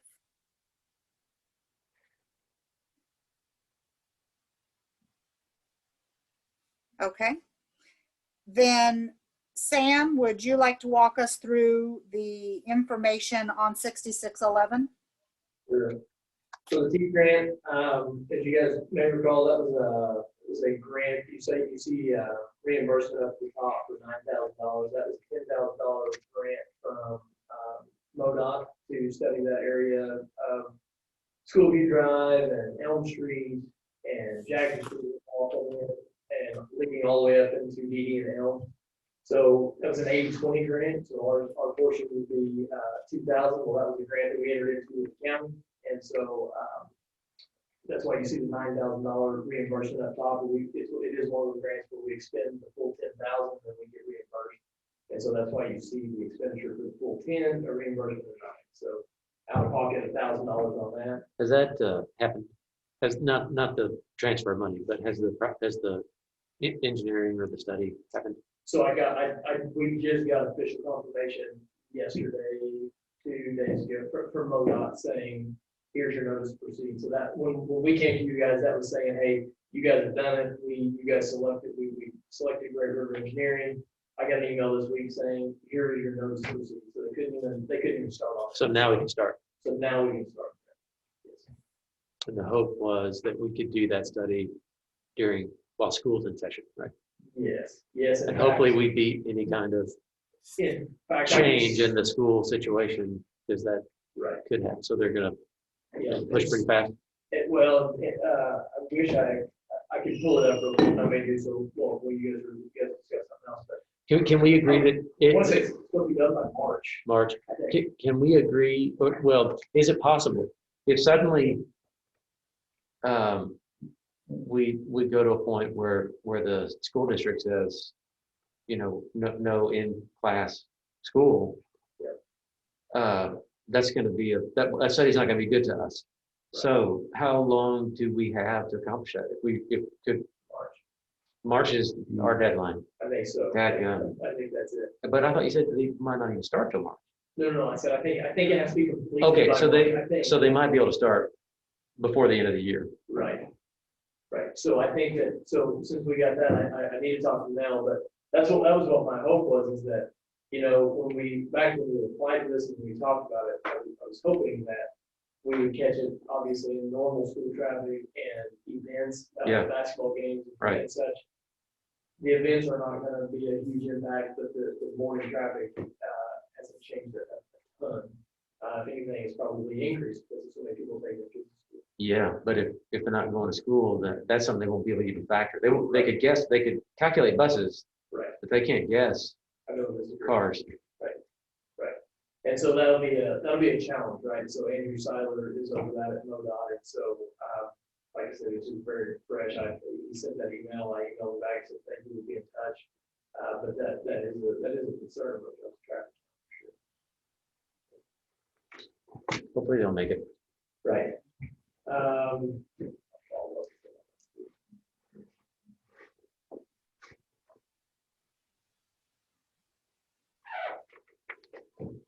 Okay. On subject rate stabilization, as I talked to you guys, we finished the first area of South Prairie Lane. Hang on a second. Log down in there.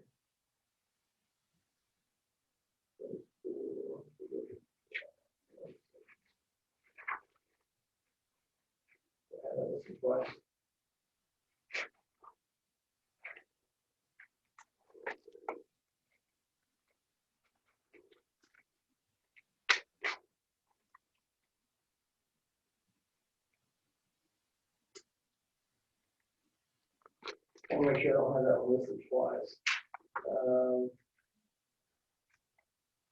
I'll get back to you on that phone. I apologize. I can only do what I thought I was getting ready to talk about was the subgrade stabilization for Prairie Lane. Let me go ahead and go on down here into equipment rental. The equipment rental is for the subgrade stabilization for Fanning Street, for Prairie Lane, and for North Marshall Street, which we'll get into a little bit further down on the growth area. That's for a compactor. Basically, the size of holes that we're repairing, we're using the same kind of compactor that we used out on Prairie Lane and up on the square. It's the miniature sheep's foot, if you guys know what that is. And so we lifted up and we put it in the hole. Our equipment is not heavy enough to even put it in the hole, which is a good thing. But you don't have to drive it down the road, which would tear up and ruin the rest of the road. But there is also some rental of a mini excavator in there as well. The hot rubber asphalt crack filling material, that's for a full semi load. If we go ahead and we move forward and we do any of these paving projects, that's one of those things, even if we don't do any paving projects, when we fire up the crack filling process, with the amount of crack filling material that we have left, it won't go very far. They go through several pallets. They can go through a pallet a day, and I think that they have 10 or 11 pallets left. But a pallet will get you quite a way. Again, that 50,000 for Prairie Lane, we finished up the first patch. I want to say probably a week and a half ago or so. Everything went just according to plans, like the other one did. This is this is not a complete rebuild like what we did on the other end. It is major patchwork, but we are doing it in a manner that to get the crown and everything right for it when we have to do the other side. And so we had set aside $68,000 this year out of the street maintenance budget. I don't think that we're going to get to spend all of that just because of timing. We're very project driven this year and buttoned up some major projects, which is a great thing. I think that we're going to wind up spending more than the $50,000 mark on that, but these areas have gotten worse over the last year since we reviewed it the first time. And so there's crack filling material and getting these patches done so that they'll quit, hopefully that will slowly growing and these bad places down. But that additional 50,000 is to finish up the major patchwork on Prairie Lane. Look at something before we go. Are you ready to jump into the growth areas, Natalie, or you want to pause for questions on those? We can go ahead and ask for questions on those if there were any. I think most of them were asked as we went. Okay. Anyone have anything else we want to discuss here? All right, Sam, if you'll go ahead and go through the growth areas. Okay, give me just 1 second. We'll look at that. I'll look at that subgrade.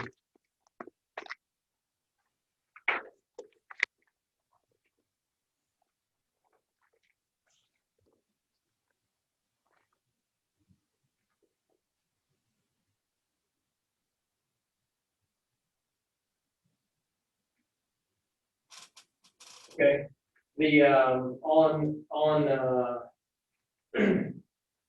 so the Banning Street repair and resurface, there's about $276,000 worth of overlay that needs to be done to that. There are some existing patches in that need to be replaced prior to us paving. There's also quite a bit of wedging.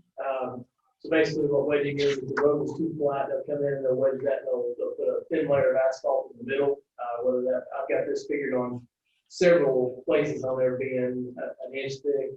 And then that puts your crown back in your road to get the watershed off the road so that you don't have those culverts sitting on the road gathering water.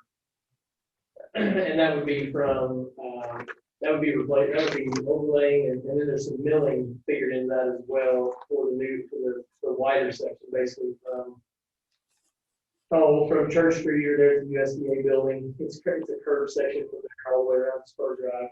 And so milling those down at the curves and thickening the asphalt in the middle to put a bigger crown on it. North Marshall Street from the Hillsborough to the new interchange area. When you look at that out there, that road is starting to see quite a bit of wear and tear, and it is starting to rut up in places. The asphalt from just south of Hillsborough is not very old. If we wanted to look at that, and if we wanted to go ahead and pave all the way to CC, we could do that. But I've looked at that asphalt, it's not in bad shape. If we wanted to do so just for longevity and just to tie it all together, I can bring that back to you as well with this dollar amount replaced from just south of Hillsborough to where we would tie on to where they're going to stop paving, where they have stopped paving on the interchange.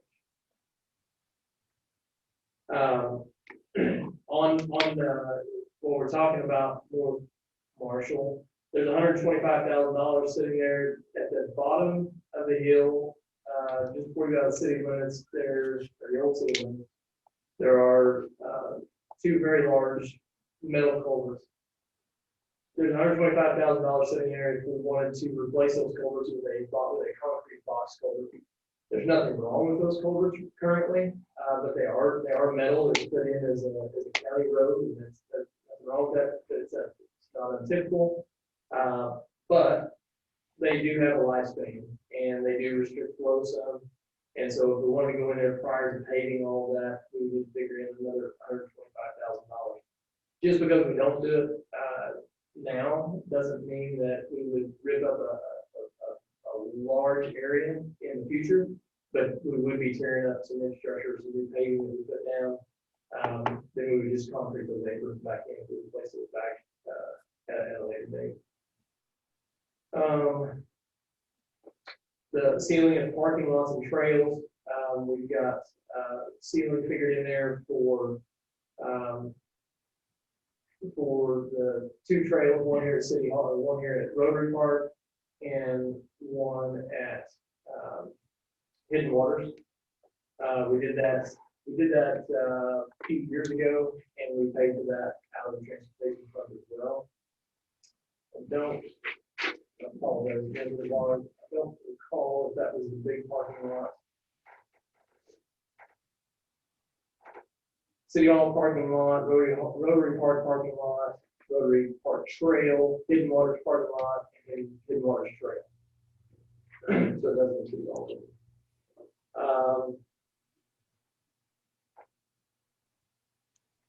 North Buffalo overlay from West Washington Massive Park. That's one of the rougher sections of town. It's a very small section, but it is very rough. There's some sewer cuts, water cuts in there, and then just the road having some issues in there. So that would basically have some milling figured into that because it is a curved section, and then overlaying that and putting that back. I talked to you guys last year about, and we even talked about it in a previous meeting in the street department about replacing a lot of patches around town. You guys had asked, what about the cost of asphalt versus concrete? Yeah. It actually came back about $1,000 cheaper. Believe it or not, we ran every patch that we had that we figured for asphalt, we ran versus concrete. It was about $1,000 cheaper to do in concrete. Fantastic. And so, as I explained, there still would be some areas that might not be the best case because of opening back up for foot traffic, and the challenge of keeping traffic off of it. Not saying that you have to keep it off of it for 7 days. We do for high-rise concrete that you can drive on within so many hours. But there would still be instances where we can still get to patch back to asphalt. But I also talked to city staff and our current street superintendent would rather patching with concrete anyway. And so I passed that along that we need to start implementing that. Awesome. Sidewalk expansion and replacement. We have budgeted kind of all over the board the last few years, and we haven't spent any of these dollars that we've budgeted out of the transportation fund on sidewalk replacement. I think we've had anywhere from $10,000 to $20,000 in there. But I went in and increased that to $50,000 in order to that would allow us to contract some out. I don't. It is a blanket number. It's not based off of anything. I do think that we have an evaluation that John and I worked on when he was here, and with SimCog that I think was brought back to you guys. It doesn't break it down for cost necessarily, but it is a map that shows areas of everywhere that has a sidewalk. But then it also breaks it down to a good condition, a poor condition, or a failing condition, condition. And so that would allow us to be pretty aggressive and really be able to see a difference in our sidewalks. And if you guys wanted to expand and build new, that's something to look at. Any questions on any of those? I've got a question on that. I've got Go a ahead, question Rob. on that page. Right there at the bottom, the 2018 GO bonds. Those are payments, aren't they? Yes. Okay. So in some cases paying interest, and in other cases paying principal, but that's not revenue from those are paying those back. Yeah, okay. So on the very bottom of the 2021 operating budget, you'll see the 500,000 transfer. That's transferring over to our debt service fund to pay. To do that. Which would be everything in that, all the blue there. Yes, yes. So to make up the definite, that doesn't cover it all, that just helps us get it covered, in other words. Okay, got it. So we'll get into that here in just a minute. I think that we're Mike and I visited on this, and we're sitting, the transportation fund and transportation projects is really sitting in a really good position, and it's actually even kind of exciting. I really like this part of what of the budget because of what I think that we can get accomplished and what people can see. And I think as we flip into the next couple of pages, I think that you guys will start to see that. So as we talked about, the grant reimbursement, or not the grant, but the reimbursement from the county, that's gonna strengthen our cash position as well. And so Natalie, you care? Do you care if we just roll on into the next page? It is kind of a different fund, but they all go together. Do you? They do. I just have one question. For the growth areas that are listed on this page, do we think it's feasible to accomplish all of these projects this year? I do. Okay. I do. Then yes, let's go on to the next page. That being said, all of those projects in the growth area, I'm kind of, I know that in some of the other departments we're talking about, we've got, and we'll get into that later on tonight, about bringing back an actual proposal. Tonight, though, or for this budget, that really is the proposal. And you'll see why here in just a second. I don't think that there's anybody in this room or outside of this room that would disagree that those projects really need to take place, that really need to happen. And that is a lot of money to spend over the next year. A lot of that is contracted out. We do have rep work that has to go into it first, but our cash position really puts us in a place where I think that we can accomplish that and even more. So the Transportation Capital Project Fund, Monica, jump in here anywhere where I'm short or where you need to correct me, but these are these dollars need to be these are the dollars that we talked about that need to be spent. These dollars either need to go towards projects that qualify, or they need to go back towards the principle of borrowing the $10 million. And so you can see, so this is where you can see at the top our cash balance is running up through here and what we've been spending the money on.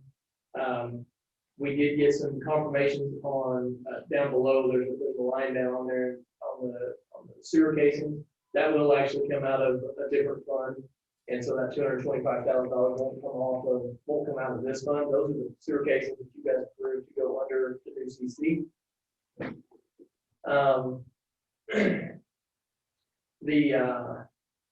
We do have a little bit of we have some engineering still to pay for in 2021 that should wrap up CMT's portion of the engineering. As we've talked before, we're sitting in a really good position. I had some conversations with MoDOT. One of the big things that we're just not able to get a finalized number or even get really drilled down into the administrative costs for MoDOT on that project out there. And so that the total project number is a little bit unknown at this time.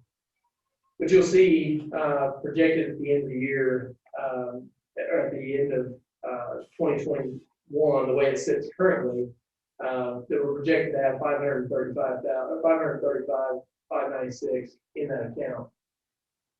Just by coincidence, as you guys know, they're out there. They started on it. They're building the subgrade for Elm Street. They started on that this week and started moving dirt. The cost estimates to put Elm Street in, they actually total up to, I think it's 532,000 or something like that. That's what those numbers are down there below. That includes if you guys chose to move forward and construct it and put the base rock down and pave Elm Street, that includes the base rock and the paving of the new trail from the pool to tie into the new trail there along New CC. And it also includes the cost to pave the section of trail that is just millings now that needs to be finished up.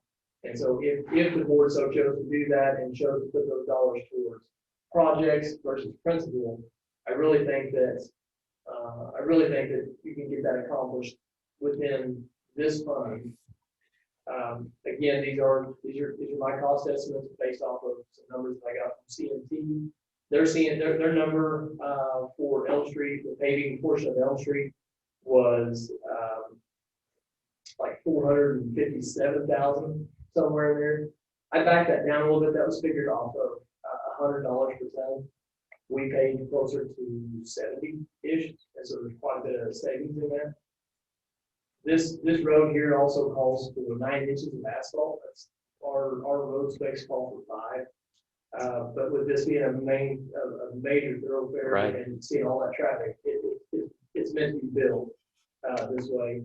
Also, if you guys will remember, when we put that section of Elm Street in from the current CC to the new pool, we chose just to go with 4 inches of asphalt just to get it open. This includes putting another 4 inches on top of that for sustainability long term. These are cost estimates, right? And so there are contingencies figured into that. My methodology went into the next page. You guys want to take the time to read into that. But moving into next year, when we start talking about these projects, the city's involvement in this would be very minimal. This is all contracted prices, and so this would be a contractor to come in here and do it. But moving into next year, what I would propose is obviously to handle these as a case-by-case basis. But if the board so chose to want to move forward with this project, what I would recommend is moving forward with this project and then bidding out the other ones as alternates. We'll know more by CMP is over by late February. Not exactly where we'll be, but really, really close. We'll be on the interchange, which is going to hit a very good time because that's the time that we're going to want to start bidding these projects out. And so what I would recommend is picking this project or another project and making that your main bid, and then tacking on a bunch of alternates so that you guys will know and you guys be able to make decisions based off of those costs and based off of those bulk prices when we know a little bit more where we're at with our cash value. We talked about resurfacing banning as well, and I was thinking it was going to be included in this, or at least. So it is on it. So that's kind of why I wanted to wrap it up. That's kind of why I wanted to wrap it together. You're talking about banning from the new roundabout to Spur Drive. Yes. Yeah, and that is so in the transportation fund. That is the biggest expense. That's that 275. Yeah. Wow. So we could potentially Thank get both you, Sam. of those done this year. I really think that we can. The biggest challenge in that is going to be the repairs and the crack filling. And so I really think that we can get them done. I really think we can get all this done. The reason why I get a little bit excited about that is because I really think that we can get all that done, and we'll still have over $500,000 in the cash balance. And moving forward, we have talked about this for a long time about trying to come up with a paving plan and trying to set aside so many dollars in the general fund. What does that look like, and how far can we get? It looks like it's still preliminary because we're not finalized on several things, but it looks like beyond 2021, we'll have this $500,000 cash balance in there, but then we'll also have roughly $250,000 a year to put towards other transportation projects. Based off of $250,000 above our debt service payments, we can build a paving program around that. And I mean, you know how long of a stretch of road banning is. That's a long stretch of road with major improvements to it. Coming in at just call it even $300,000. I mean, $250,000 will go a long way on some smaller stretches of road. So I think we're sitting in a very, very strong position in the transportation fund. So what I would ask is this year in the budget for you guys to consider, and Natalie and I talked about this a little bit, so you can chime in anywhere where you want to, Natalie, would be. These are going to be by a case basis, right? These well exceed my personal authority, but in order to not have to do a budget amendment for this and that, if you guys would consider approving the budget with these projects in there, but the final dollar amounts, those will all be set by contract. And so everything that you see in the growth areas for these two departments, or for these two funds, we're recommending approval of this year's budget.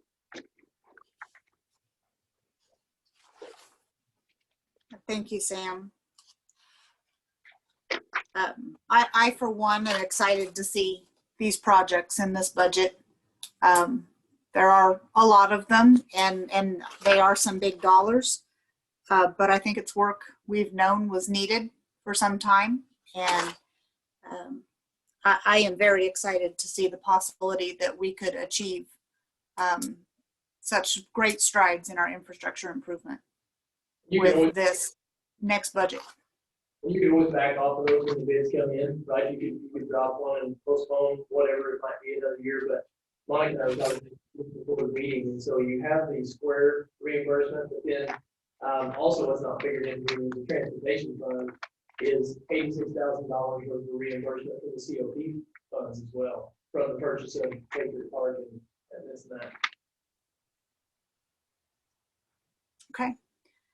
Any questions on the two transportation funds?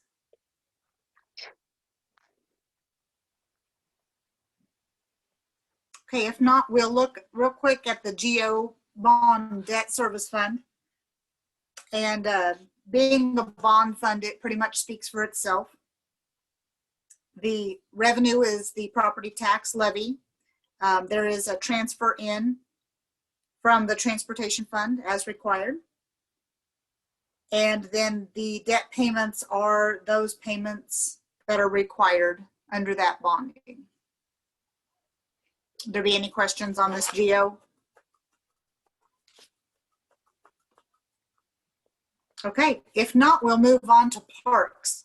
So of all the budgets, and yes, I do actually get excited about budgets. Of all the budgets, I have been most excited to show you the transportation and this parks fund budget. So I hope you find it as interesting as I did, but let's start with the cash balance. So the parks fund at the end of 2020 is projected to have a cash balance of approximately 1.3 million. 30,000 of that has been reserved as a tennis courts fund for as long as I have been actively involved in the city. I don't really know when that line developed. I do remember it increasing 10,000 at a time, but it's just been here for as long as I know. And as you'll see in the comments, the park board has asked to reallocate those funds. And I've asked Mark to explain a little bit of what's going on there. Mark? Yes, ma'am. Thank you, Mayor. We really looked at this tennis. I took a pretty close look at it, and I reached out and contacted different contractors that repair sports courts and tennis courts specifically. Gerald Perry Tennis here locally in Springfield, it was very familiar with the project. When I called the lady I spoke to, knew Marshfield, she knew the project. She'd come out to our tennis courts. She'd stood on the tennis courts. She had personally looked at the tennis courts and had put together a proposal in 2018 that outlined several costs for what we need. She pretty much let me know that we had some subsurface issues. There's some things that are going on well beneath the surface. And so what happens with those, I said, well, what are our options? Talk to us. How do we get these courts playable again? Because there's big cracks and uneven surfaces and things like that. They could do surface repairs, but they will not warranty those. And she said the cracks will absolutely return. And they'll need to be repaired annually, at least, if not every 6 months, by city staff. that cost to do surface repair only with no warranty with the cracks coming back is going to be about $42,000. Those are 2018 dollars when she did this. Our second option is to repair the foundation of the cracks underneath. And so what they do is they cut out larger pieces of the crack and they go lower, and they do some subsurface filling and some things of that nature to try and attempt to get those cracks to not return. The cost for repairing in this manner was in the $150,000 range for our particular instance. And then the third option was going to be a complete rebuild where they come out and jackhammer everything up and they start from new with the subsurface and the surface with drainage and things like that, looking at a minimum of $250,000 for that.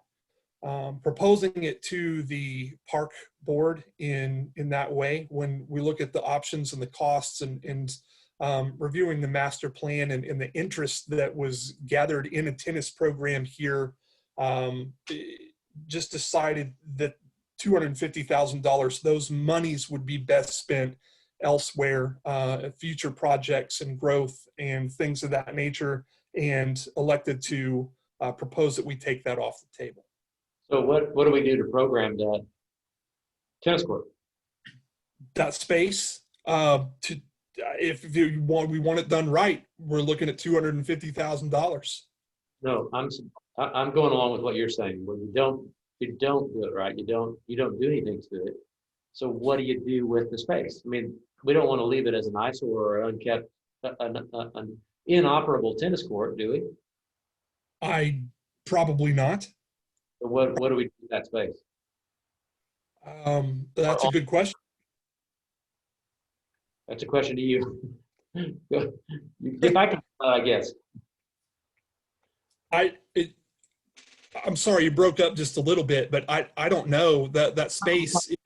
Something for you to contemplate. Maybe let us know what to do, because as a board of aldermen, I would want to be. I would be aware of what we're going to do. Make sure there's a plan, that it doesn't just sit there and people wonder, why do we have a tennis court? We don't take care of it. I understand why, but if it's not feasible to fix, we need to have a plan for what are we going to do with that space, that surface, whatever.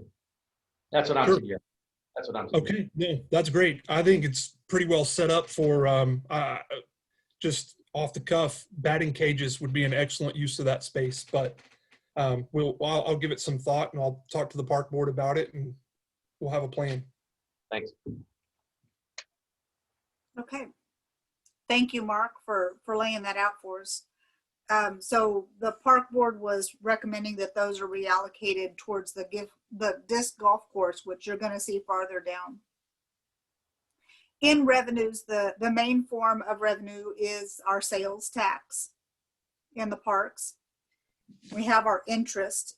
If you'll take lines 4030 through 4610, these are all our standard revenues, tax related. Are there any questions on those lines? Okay. Then we kind of get mixed in a little bit. We've got a couple lines of pool, and then we come back into softball. So if you'd skip to a few lines and look at 4626 and 4630, those are our typical current programming. Are there any questions on those two particular lines? One thing I will say is obviously our 2020 revenue in parks is significantly lower than we had planned. However, even with the cancellation of spring soccer, once programming was rebooted, I've been very impressed with the caliber of those programs. To my knowledge, we haven't had any significant issues with entire teams being quarantined, or even enough quarantine to cause lack of play. So it seems to have been handled in a very COVID conscious type of manner. And so they've had a youth ball season, I believe 2 adult ball seasons, and a soccer season now in COVID. And I am impressed that they've been able to operate those and keep everyone safe. So those 2 lines are in there. And then if you'll take the pool in the park and then drop down for the rest of those are all pretty much related to the pool. Are there any questions in those revenue sources? Okay, I want to turn your attention next to a line that has number called new program revenues. And there's 26,610 in this line. And if you remember back when we were talking about how we wanted to go into this budget season and what documentation we wanted to see, one of the main areas that the board asked for was to see specific information related to any new programs coming up with the parks. So if you turn back a few pages in your packet, you have a separate spreadsheet that outlines the new programs. It's called New Programming Breakdown. This outlines the new programs that the parks is looking to implement in the next year. And it shows their revenues and related direct expenses. Each one of these programs will net a revenue. It will net a profit, more or less, to help the rest of the park programming and obviously help cover with the overhead. The other thing that this lineup does is it takes from a very seasonal March through October park system, and it turns us into a year-round and multi-generational parks department. So not only are you going to see things on here that are youth sports related, which is one of the areas we're used to, but you're also going to see several areas in here that are exercise classes, that are recreational activities for our community. So it is a different approach than we have had previously, and each item has a revenue in the expenses, and each item will net a revenue.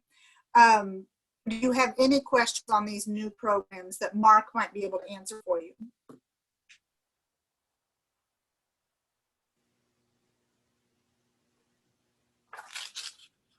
Okay.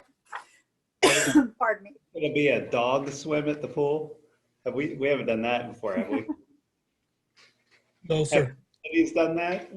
Springfield does it. Oh, that's pretty I've been fun. involved with it in Springfield several years, but we haven't done it here in Marshfield yet, but it's an awesome event. They better not touch that play structure.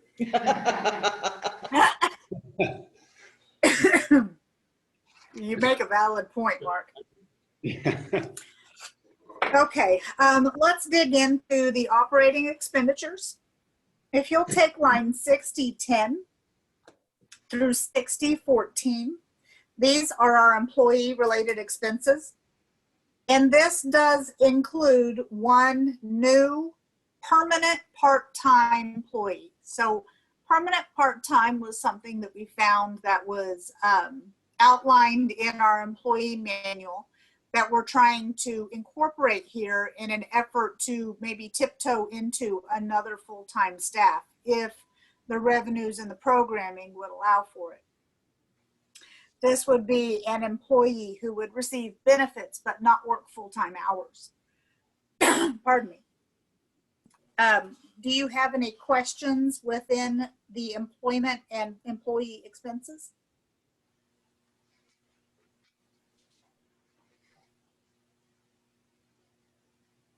Okay, then let's continue. Line 6020 through the end of the page. Is there any questions in those? Okay, let's turn the page, please. And let's take line 6028 through 6040.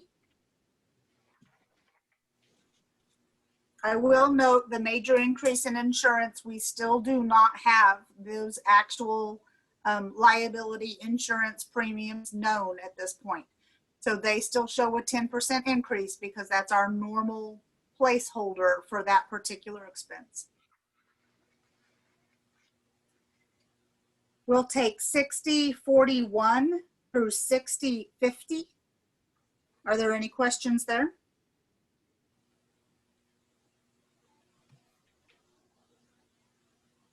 Line 6051 through line 6060.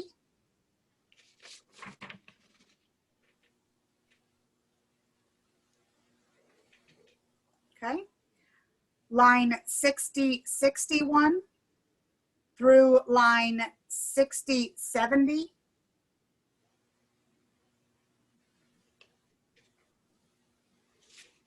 Line 6071 through lines 6079.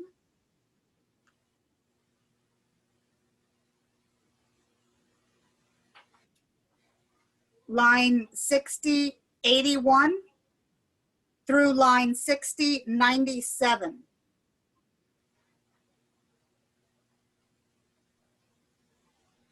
Okay. Line 6100 through, let's go line 6305. Who's it for? Never mind. Professional services has been broken. That's the one that's been broken out. Okay. Oh, yes. Yeah, in an effort to better track our pool expenses, we needed to separate that particular item. Let's take line 6323 and let's just go through the end of that page. You will notice that there is one blank line for the new program costs. Again, that's associated with the separate table in the back.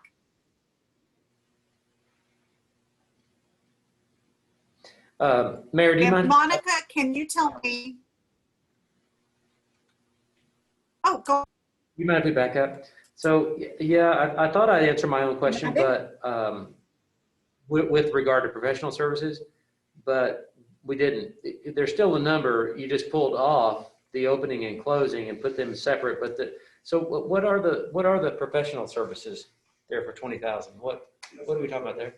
Huh? To grow, so our contribution. Okay, good. Okay, got it.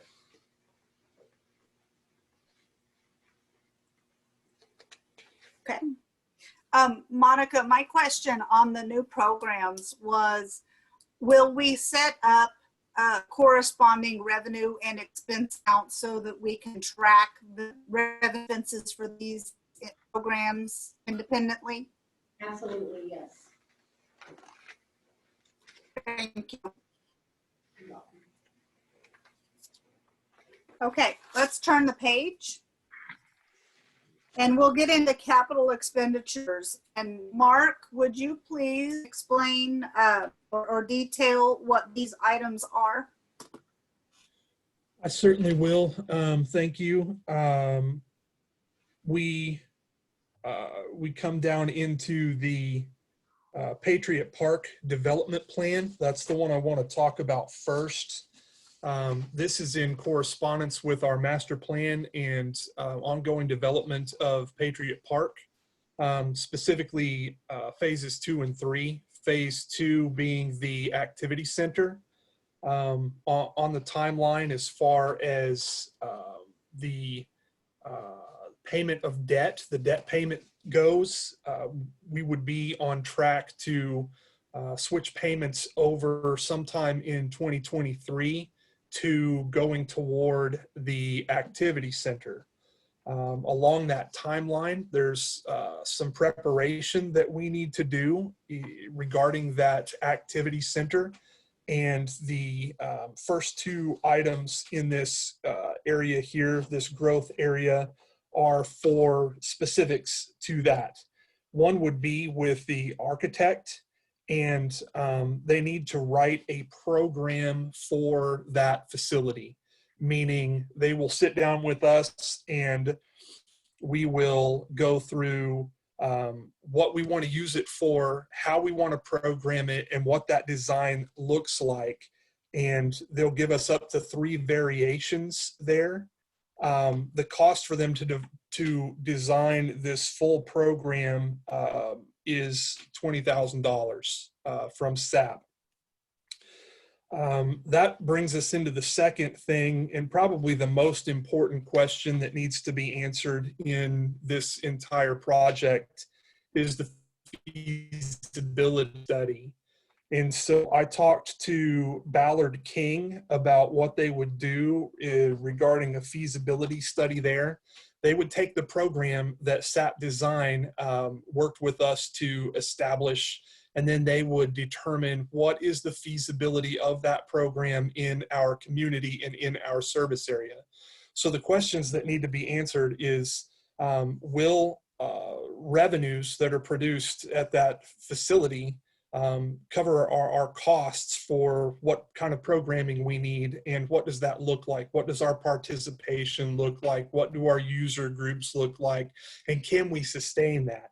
There are a lot of park departments and communities that use their community center / activity center to supplement and actually fund other parts of their parks department, because they can be revenue generating facilities.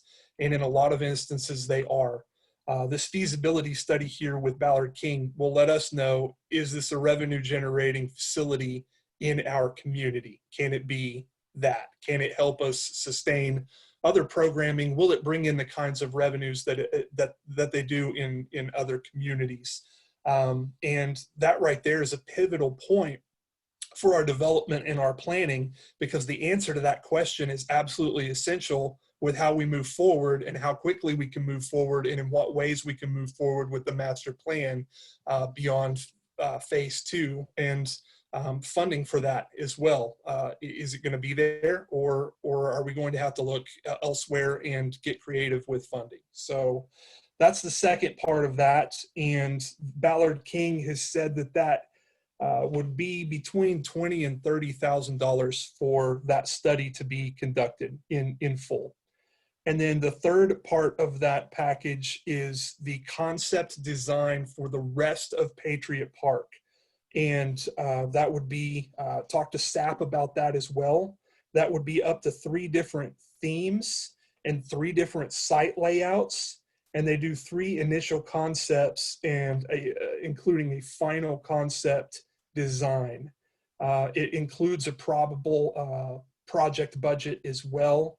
And the fee for that service is $35,000, not to exceed 170 hours from SAP.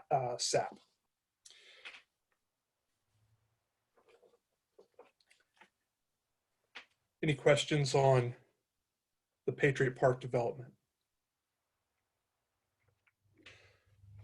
Okay, the next 2 things in here are the website allocations.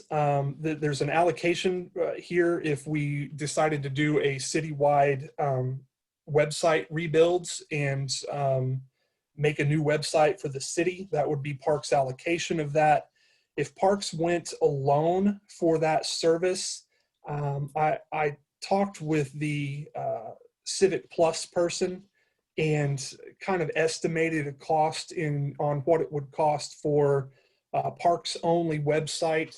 One of the most important components of that for Parks would be to have a recreation basically add-on for that, which would allow us to take registrations and post calendars and have people, reserve different parks and pavilions and things like that online.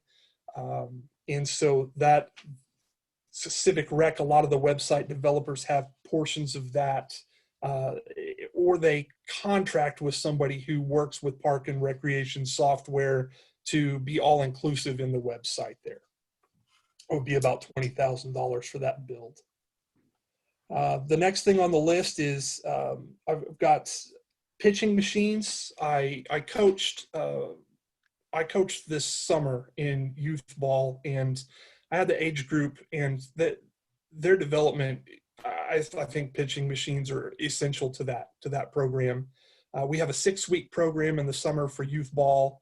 And if you take girls, if you've got a set of girls or guys with people who've never pitched before, a lot of the league for game nights is the girls standing up and walking in 5 runs and switching sides and walking in 5 runs and so on and so forth. Incorporating a pitching machine in practice and in some game settings throughout the course of the league is absolutely essential to continue to develop those older players as they move forward. So we've put that in there. These are the good pitching machines. They go both ways. They're baseball, softball combos, and they're very versatile. The battery packs are included in there as well. There is an additional employee here, and that is a grounds maintenance person for a seasonal summertime grounds maintenance person based off 1,040 hours. There's one of those positions already built into the temp seasonal wages in the main portion of the budget. Without the work release program from the prison, we are left with an extreme deficit in the summer as far as weed eating and emptying trashes and spraying and things like that are concerned. It eats up a lot of the street department's time, and this would be a second person.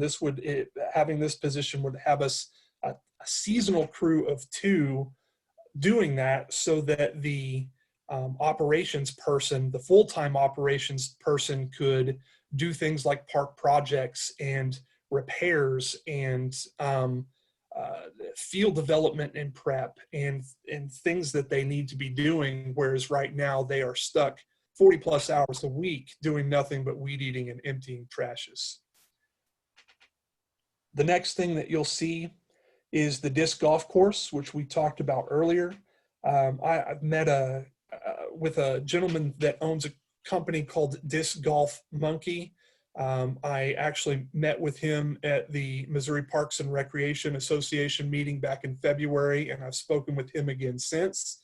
He is very familiar with Marshfield. He's been out and seen the layout of our 3 parks, Jackson Park, North Park, and Nelson Park.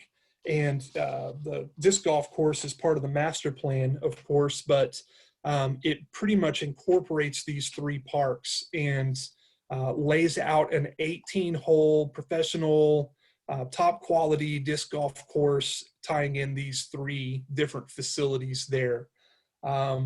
This is a great thing for our community because it does several elements. It is individual programming, it's outdoor programming, it's family programming, and it will bring people in from the outside. It's tourism. So what happens is people will come in to play this sport from miles and miles around, hours and hours away. They'll drive to play a good course. People who are into the sport. In fact, disc golf has had its best year since in its history this year. I think COVID-19 has probably played into that a lot, but there's been more courses developed and more playing and more interest in the sport than ever before. Tournaments can come to town, and it would be a great thing. The next thing you'll see is security. The new concession stand at Rotary Park. It is so dark back there. The pavilion is dark. You look back at night and there's hardly a light to be had. This is going to put lights up. It's going to put a camera up, and it's going to put a security system on the new concession stand, hopefully prevent vandalism out there with that. And then park signage.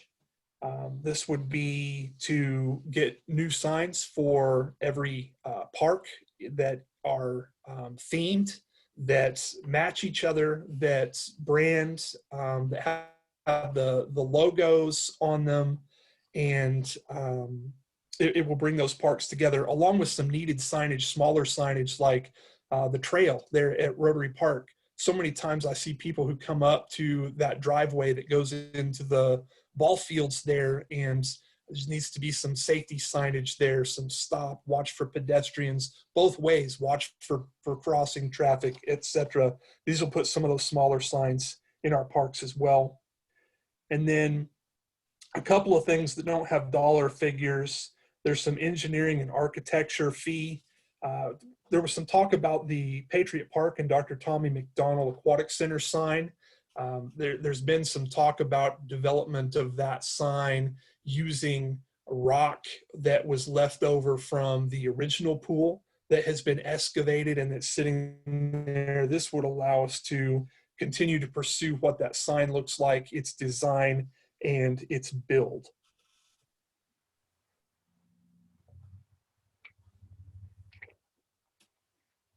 Any question on the capital expenditures? Mark, do you think it's feasible that all three of those studies could be done on Patriot Park in the coming year? I definitely think that the two regarding the activity center are the most important for sure. That's a tough question for me because my experience is limited. I think a lot of that would depend on SAP and what those timelines are. I know in talking with Christy on that, there are a lot of meetings that have to be scheduled. There's a lot of sit down that has to be scheduled. There's a lot of planning out that has to be scheduled, especially in that first one. And then the last one as well, that concept design, we're going to have to come out with 3 different themes and 3 different layouts and then hone in on one, cost estimates and things like that. So I don't know. There's a lot of work involved there. That's a good question. So it's quite possible we would not spend the entire $85,000 in the next year, but maybe over the next 2. Yes, ma'am. Okay. The only other thing I'll point out is we do have the additional employee in a growth area. Obviously, it would be a growth area. However, we have the policy that we don't do the recurring employee expenses using unallocated cash. So that particular growth area would need to be funded by the operating. Are there any other questions in parks?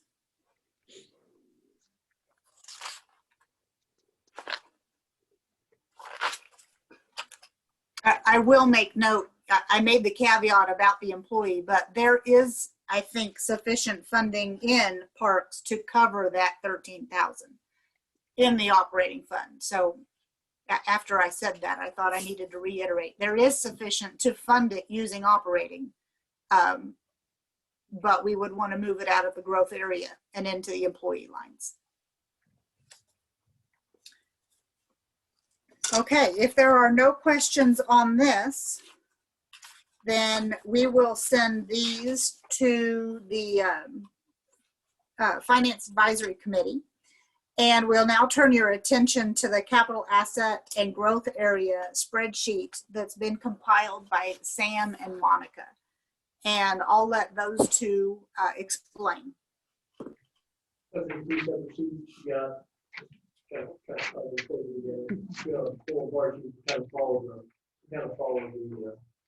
a little bit better. So when we talked about when we went through the other departments, we talked about we challenged our department heads coming up with everything that they needed to get out and we talked with you as a board and looked at that as from a more realistic standpoint of what does that prioritization look like? What does that look like by consolidating that down to what we could really feel like we could achieve in this budget season and in moving forward. And so what Mike and I've got before you tonight is that consolidation from those departments by fund. And so you'll see some of them do go across multiple funds, and then some of them are just solely in one fund. So at the top, you will see the cash balances prior to any of the expenditures for the growth area. And then, obviously at the bottom, you'll see the cash balances, after. You'll see the total growth areas for each one of those departments. So I don't know how you want to run down through these for sure, but some of the highlights to point out would be that this does include and account for the new city hall. This includes for the 15-year payment plan that Mike and I presented to you guys by paying X amount of dollars in cash and then refinancing or then financing the remainder of that over 15 years using the rent revenues, which is kind of itemized out over to the side. This also includes $290,000 for that ring, for that fiber ring. In talking with Shomi and talking with some of our new, with the vendor that we're using on some of our SCADA stuff, I think that number, I'd be scared to put a stamp on it, but I think that number will be half of that. I really do, or less. I just don't know. And so, as I said, we're still working through with Shomi. That should be worst case scenario if we want to come in and we want to do the whole entire thing. So I really think that will be scaled down from there. City Hall roof repair is figured into that, along with the police and street building. Now, that's not to say that we can't patch those along and continue to go the way that we have, and as we have leaks, we come up and we try to patch those, but they are getting to the point where they're starting to get multiple small leaks, and we've used some different roofing companies off and on, and both of them over this past year, we had 2 or 3 in here, and they all said, you know, you really need to see about replacing the roofs, but those are figured in there. The new website design is in there. The tower cleaning, obviously, that's a sole water expense. The dump truck is in there. That's a shared expense across all these departments. And I do want to reiterate, and I talked to Rob about this even a little bit this week, but you know, these are one-time purchases. You know, these are all going to exceed our purchasing authority. And so just by them being in the budget, you know, we'll get down to the end of this and we'll get to what we are proposing. But if they're in the budget, it doesn't give staff or anybody authority to go in and spend these funds. It is just setting aside so that if we choose to spend these, and when we go out for bid and we bring these back, you guys can approve these without having to do a budget amendment, you know, 13 times, or however many you guys choose to put in there. But there is a dump truck figured into the budget, split across those departments. The sewer maintenance, the IMI, that was for the smoke testing equipment and some other equipment for them to be a little more proactive on capturing and stopping some of the leaks through those manholes. There's a security fence around the lift stations. Basically, there's a couple of lift stations that still don't have safety fence around them. We are a little bit vulnerable right there because that is direct access to our network and to our SCADA and to our entire water and sewer infrastructure network. You know, we talked about consolidating those buildings in order to get rid of a building or to house basically put a utilities plant down at the treatment plant. And so when we look at that realistically, by the time we get done with kind of the site selection where we put it down through there, get done with some design, I don't think that we would expend those dollars this next year. If we got to that point, you know, we could readdress that. But we did put 10% of the estimate that we had for that building in for just some architecture and some design.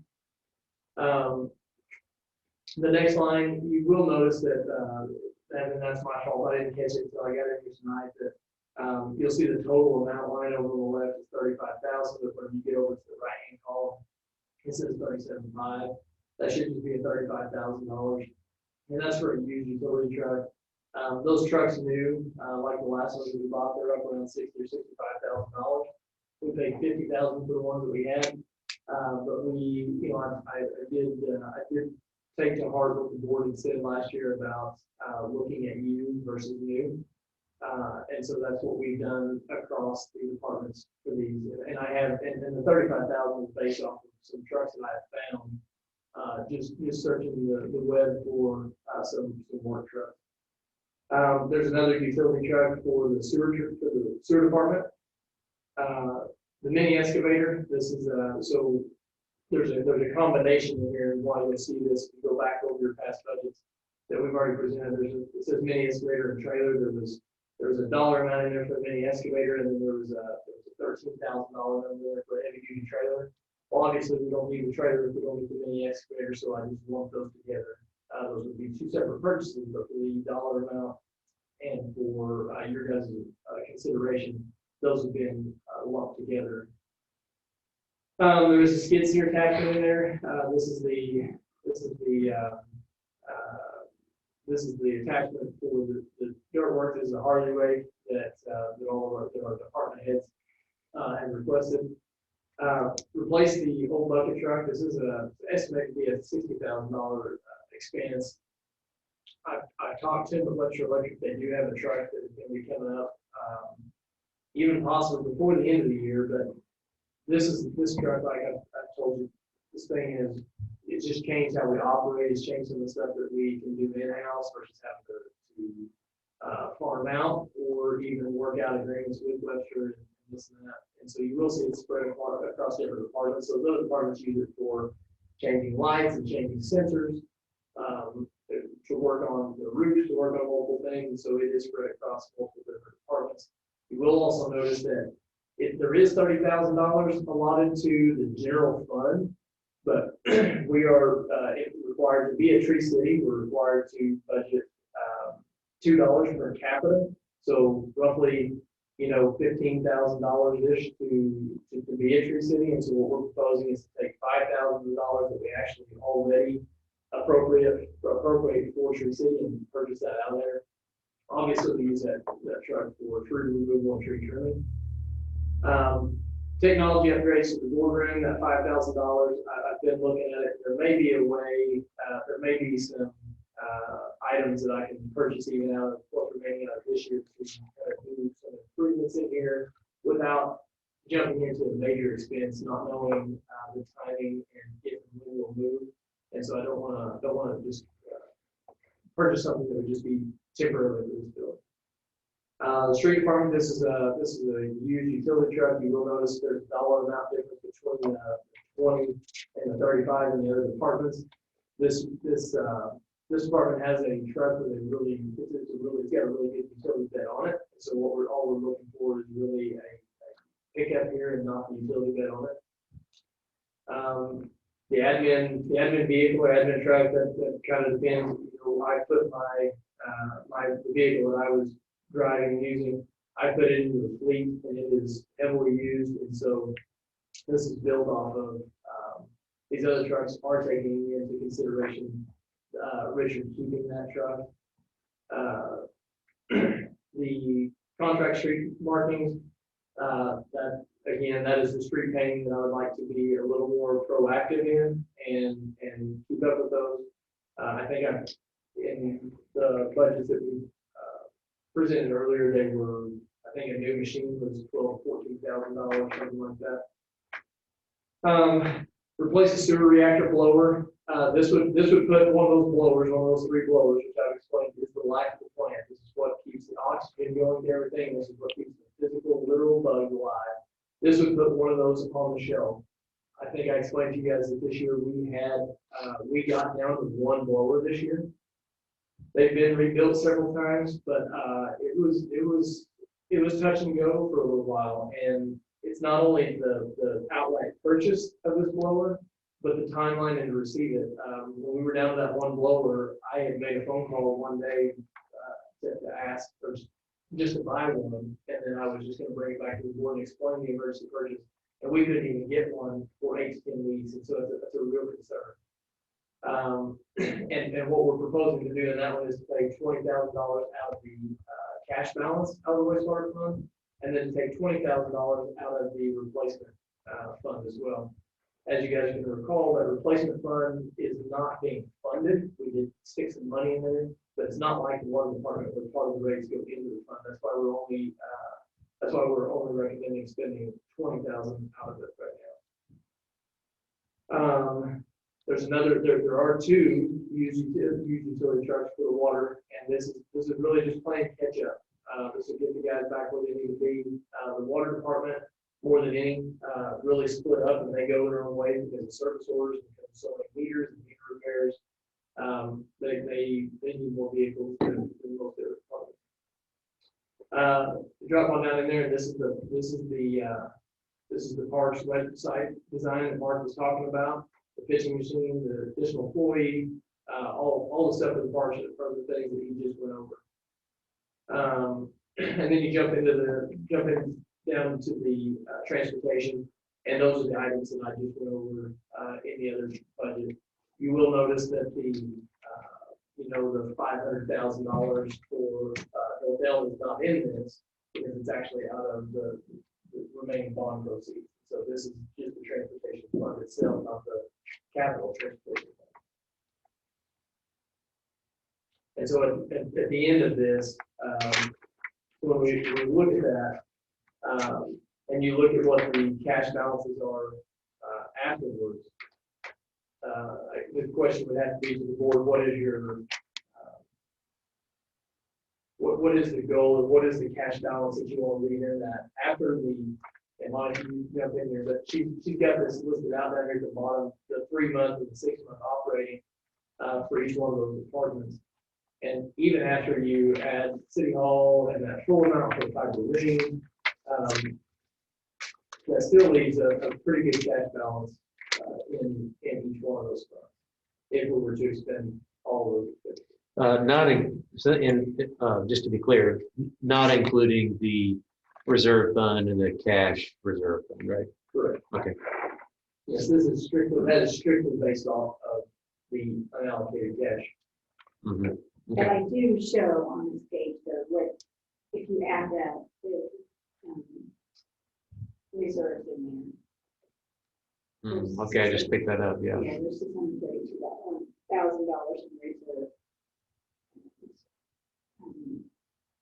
$45,000. And so you're pulling that down, is that right?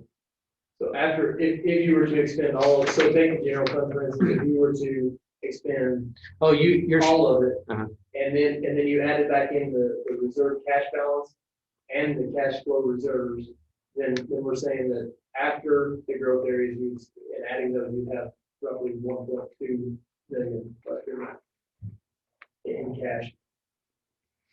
Mm-hmm.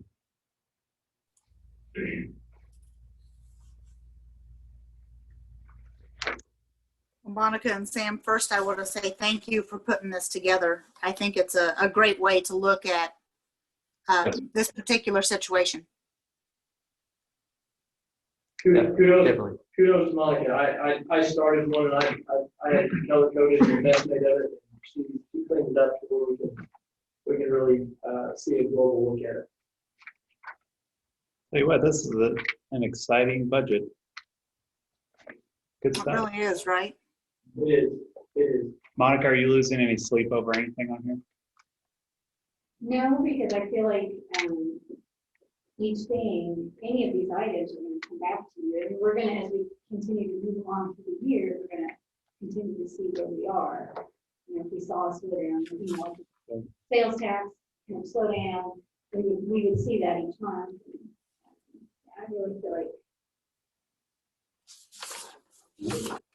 And we do, we always do the closeout for, so say for 2020, we'll have it, we'll be closed out, and we'll know, instead of using estimated cash balances, we'll know where we're at.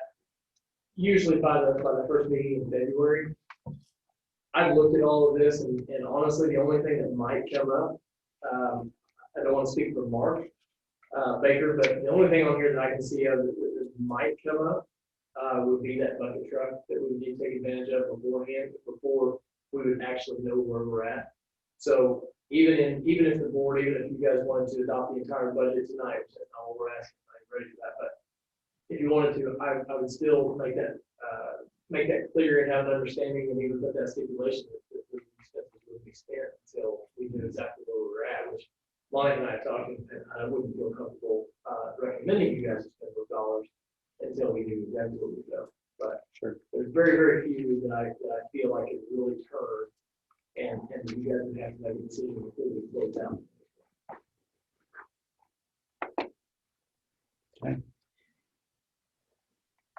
So I do feel like city staff is asking us specifically if this matches our appetite for use of unallocated cash dollars, or if we would like to see a higher balance than what's already there. Are we comfortable with what we're seeing? Knowing that there are several things within those growth areas that could not feasibly happen within one budget year. However, once we're in them, and those unallocated cash balances are one-time money. So it's appropriate to look at them in this manner. But I do feel like the staff, and correct me if I'm wrong, Monica and Sam, is asking us if we're satisfied with what they've done with risk in this area, as far as the ending unallocated balances for each fund. Just not trying to get into the weeds, but just the balances themselves is what you're asking. Yeah, whether we're comfortable with kind of where they ended up and how we would go forward into 2022. Yeah, and so we'll get into this on the next meeting day, later on in the meeting, right, Natalie? But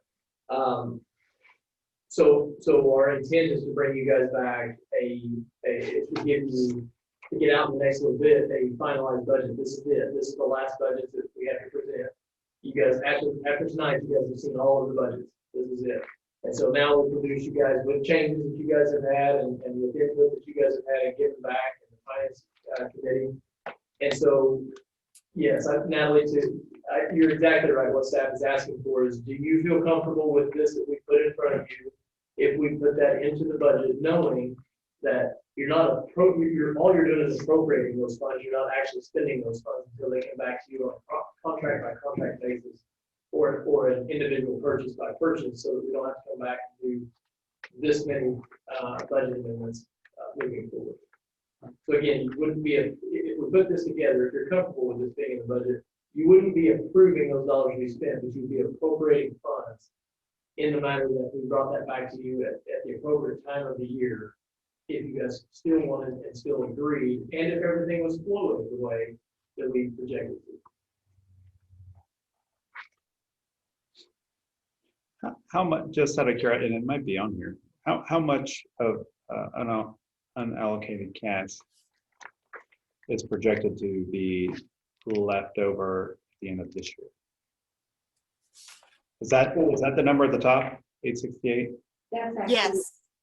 Okay. well, that's actually, those numbers on the top would be the ending cash balance at the end of 2021. Based on this? No. And then you take, that's what's and available then to on the bottom, on hold the second page, on this page. on the bottom, there's a Okay. total unallocated cash balance after the gross birth expenses. So for the general fund, you're looking at $561,000. So what was left over, just for my perspective, what is typically left over the last couple of years at the end of the year? I mean, how much lower is, I guess my question is, how much lower is 561, 308 compared to previous years? So there's your non-paid cash. This would be for, what this budget was.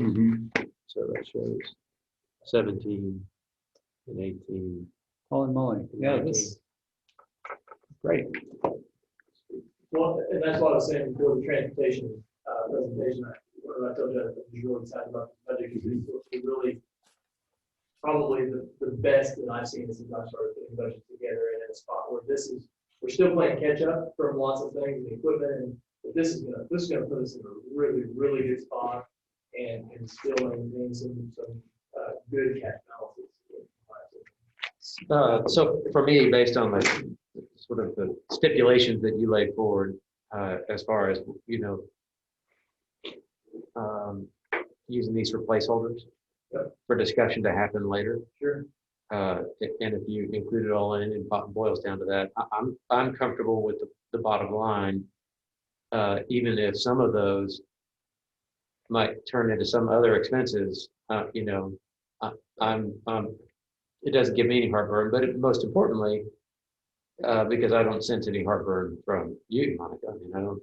No, This because is- I feel like, well, I mean, one, these items are needed, but two, I mean, if you're gonna come back at each board meeting and then look at these projects, or look at these equipment, and look at approving them, then if they're not in the budget, we have to do a budget amendment. Sure. And so with it being presented this way, I mean, ultimately, we'll be looking at how we're doing based on our budget. Yeah. Each month. Yep. No, and I like the idea of keeping it safe, which I don't think this is unsafe. So keeping it safe and putting those tax dollars to use is, and hopefully in some ways, not just something that costs money because of the services that have to be provided to citizens, but also in some cases that hopefully will generate money or save money because it's running more efficient. So, yep, awesome. I agree. This was a great. It's a good tool. Even I understood. Me too. You can know it down for me to understand. I think I'm here.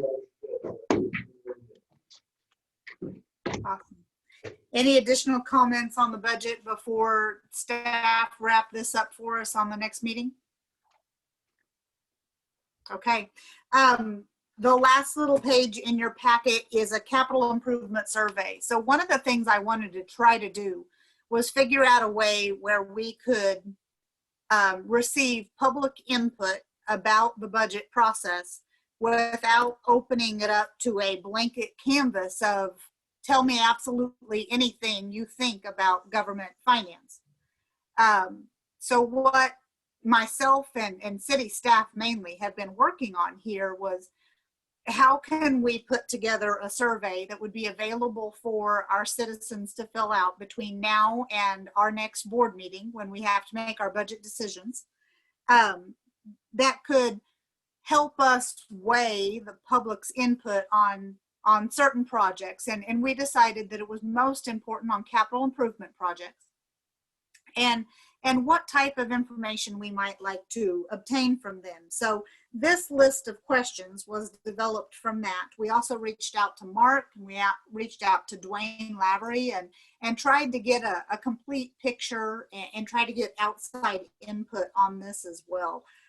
So this survey is just meant to collect basically their agreements with us moving forward with individual projects that were currently within our budget.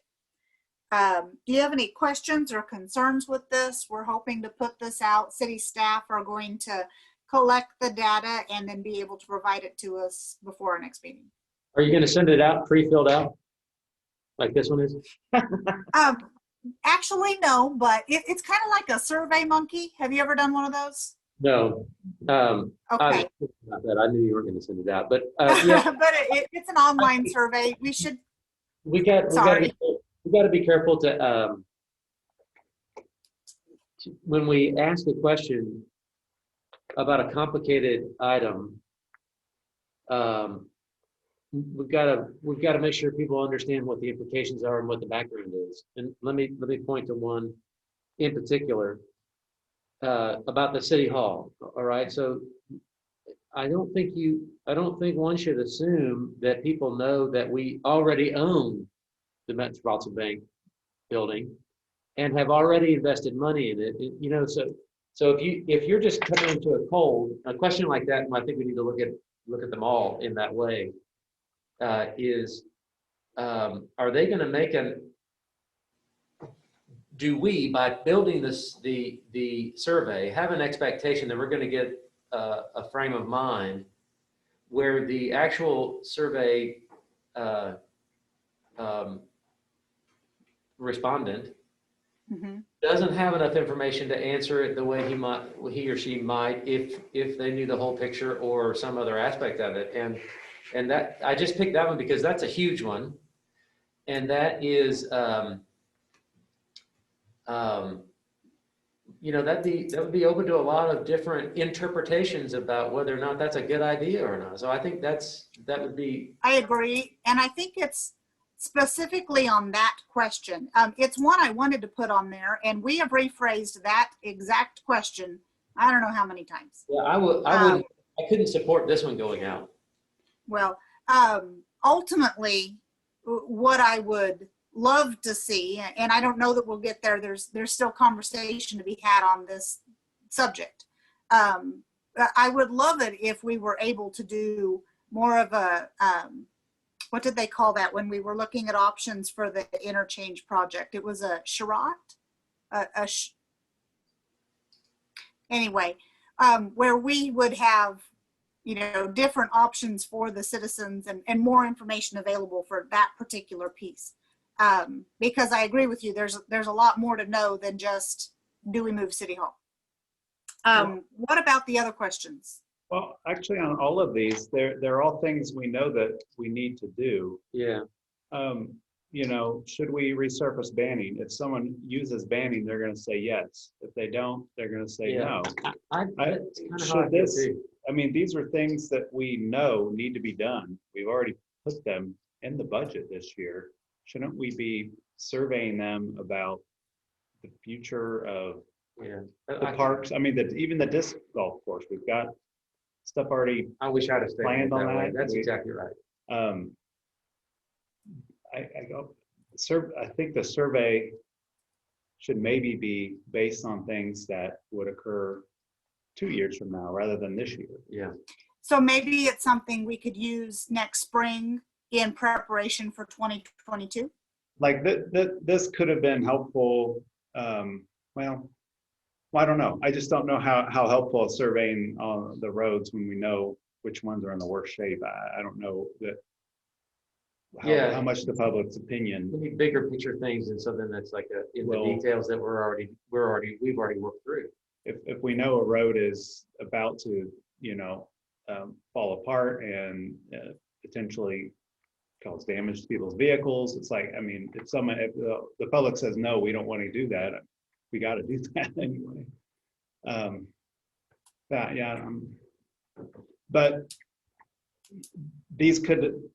But potentially a survey like this could have been used prior to the budget planning process. Since we're already in November, I'm not sure what value that would be on projects that we're already planning on. Okay, so that goes back to the question of, would this be something we'd be interested in putting out, not these questions, obviously, in the spring for 2022 preparation? Possibly.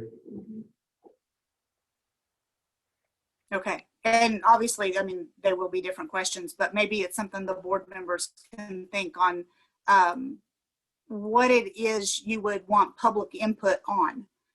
Because I definitely want to make sure that we ask questions that we plan to use the input we receive. So I think sometimes the questions are better formed from us because we know which areas are already predetermined, like you said, on the roads. My survey. And which areas that, go ahead. No, I'm just saying, I think that's the point. If we already know, why would we survey?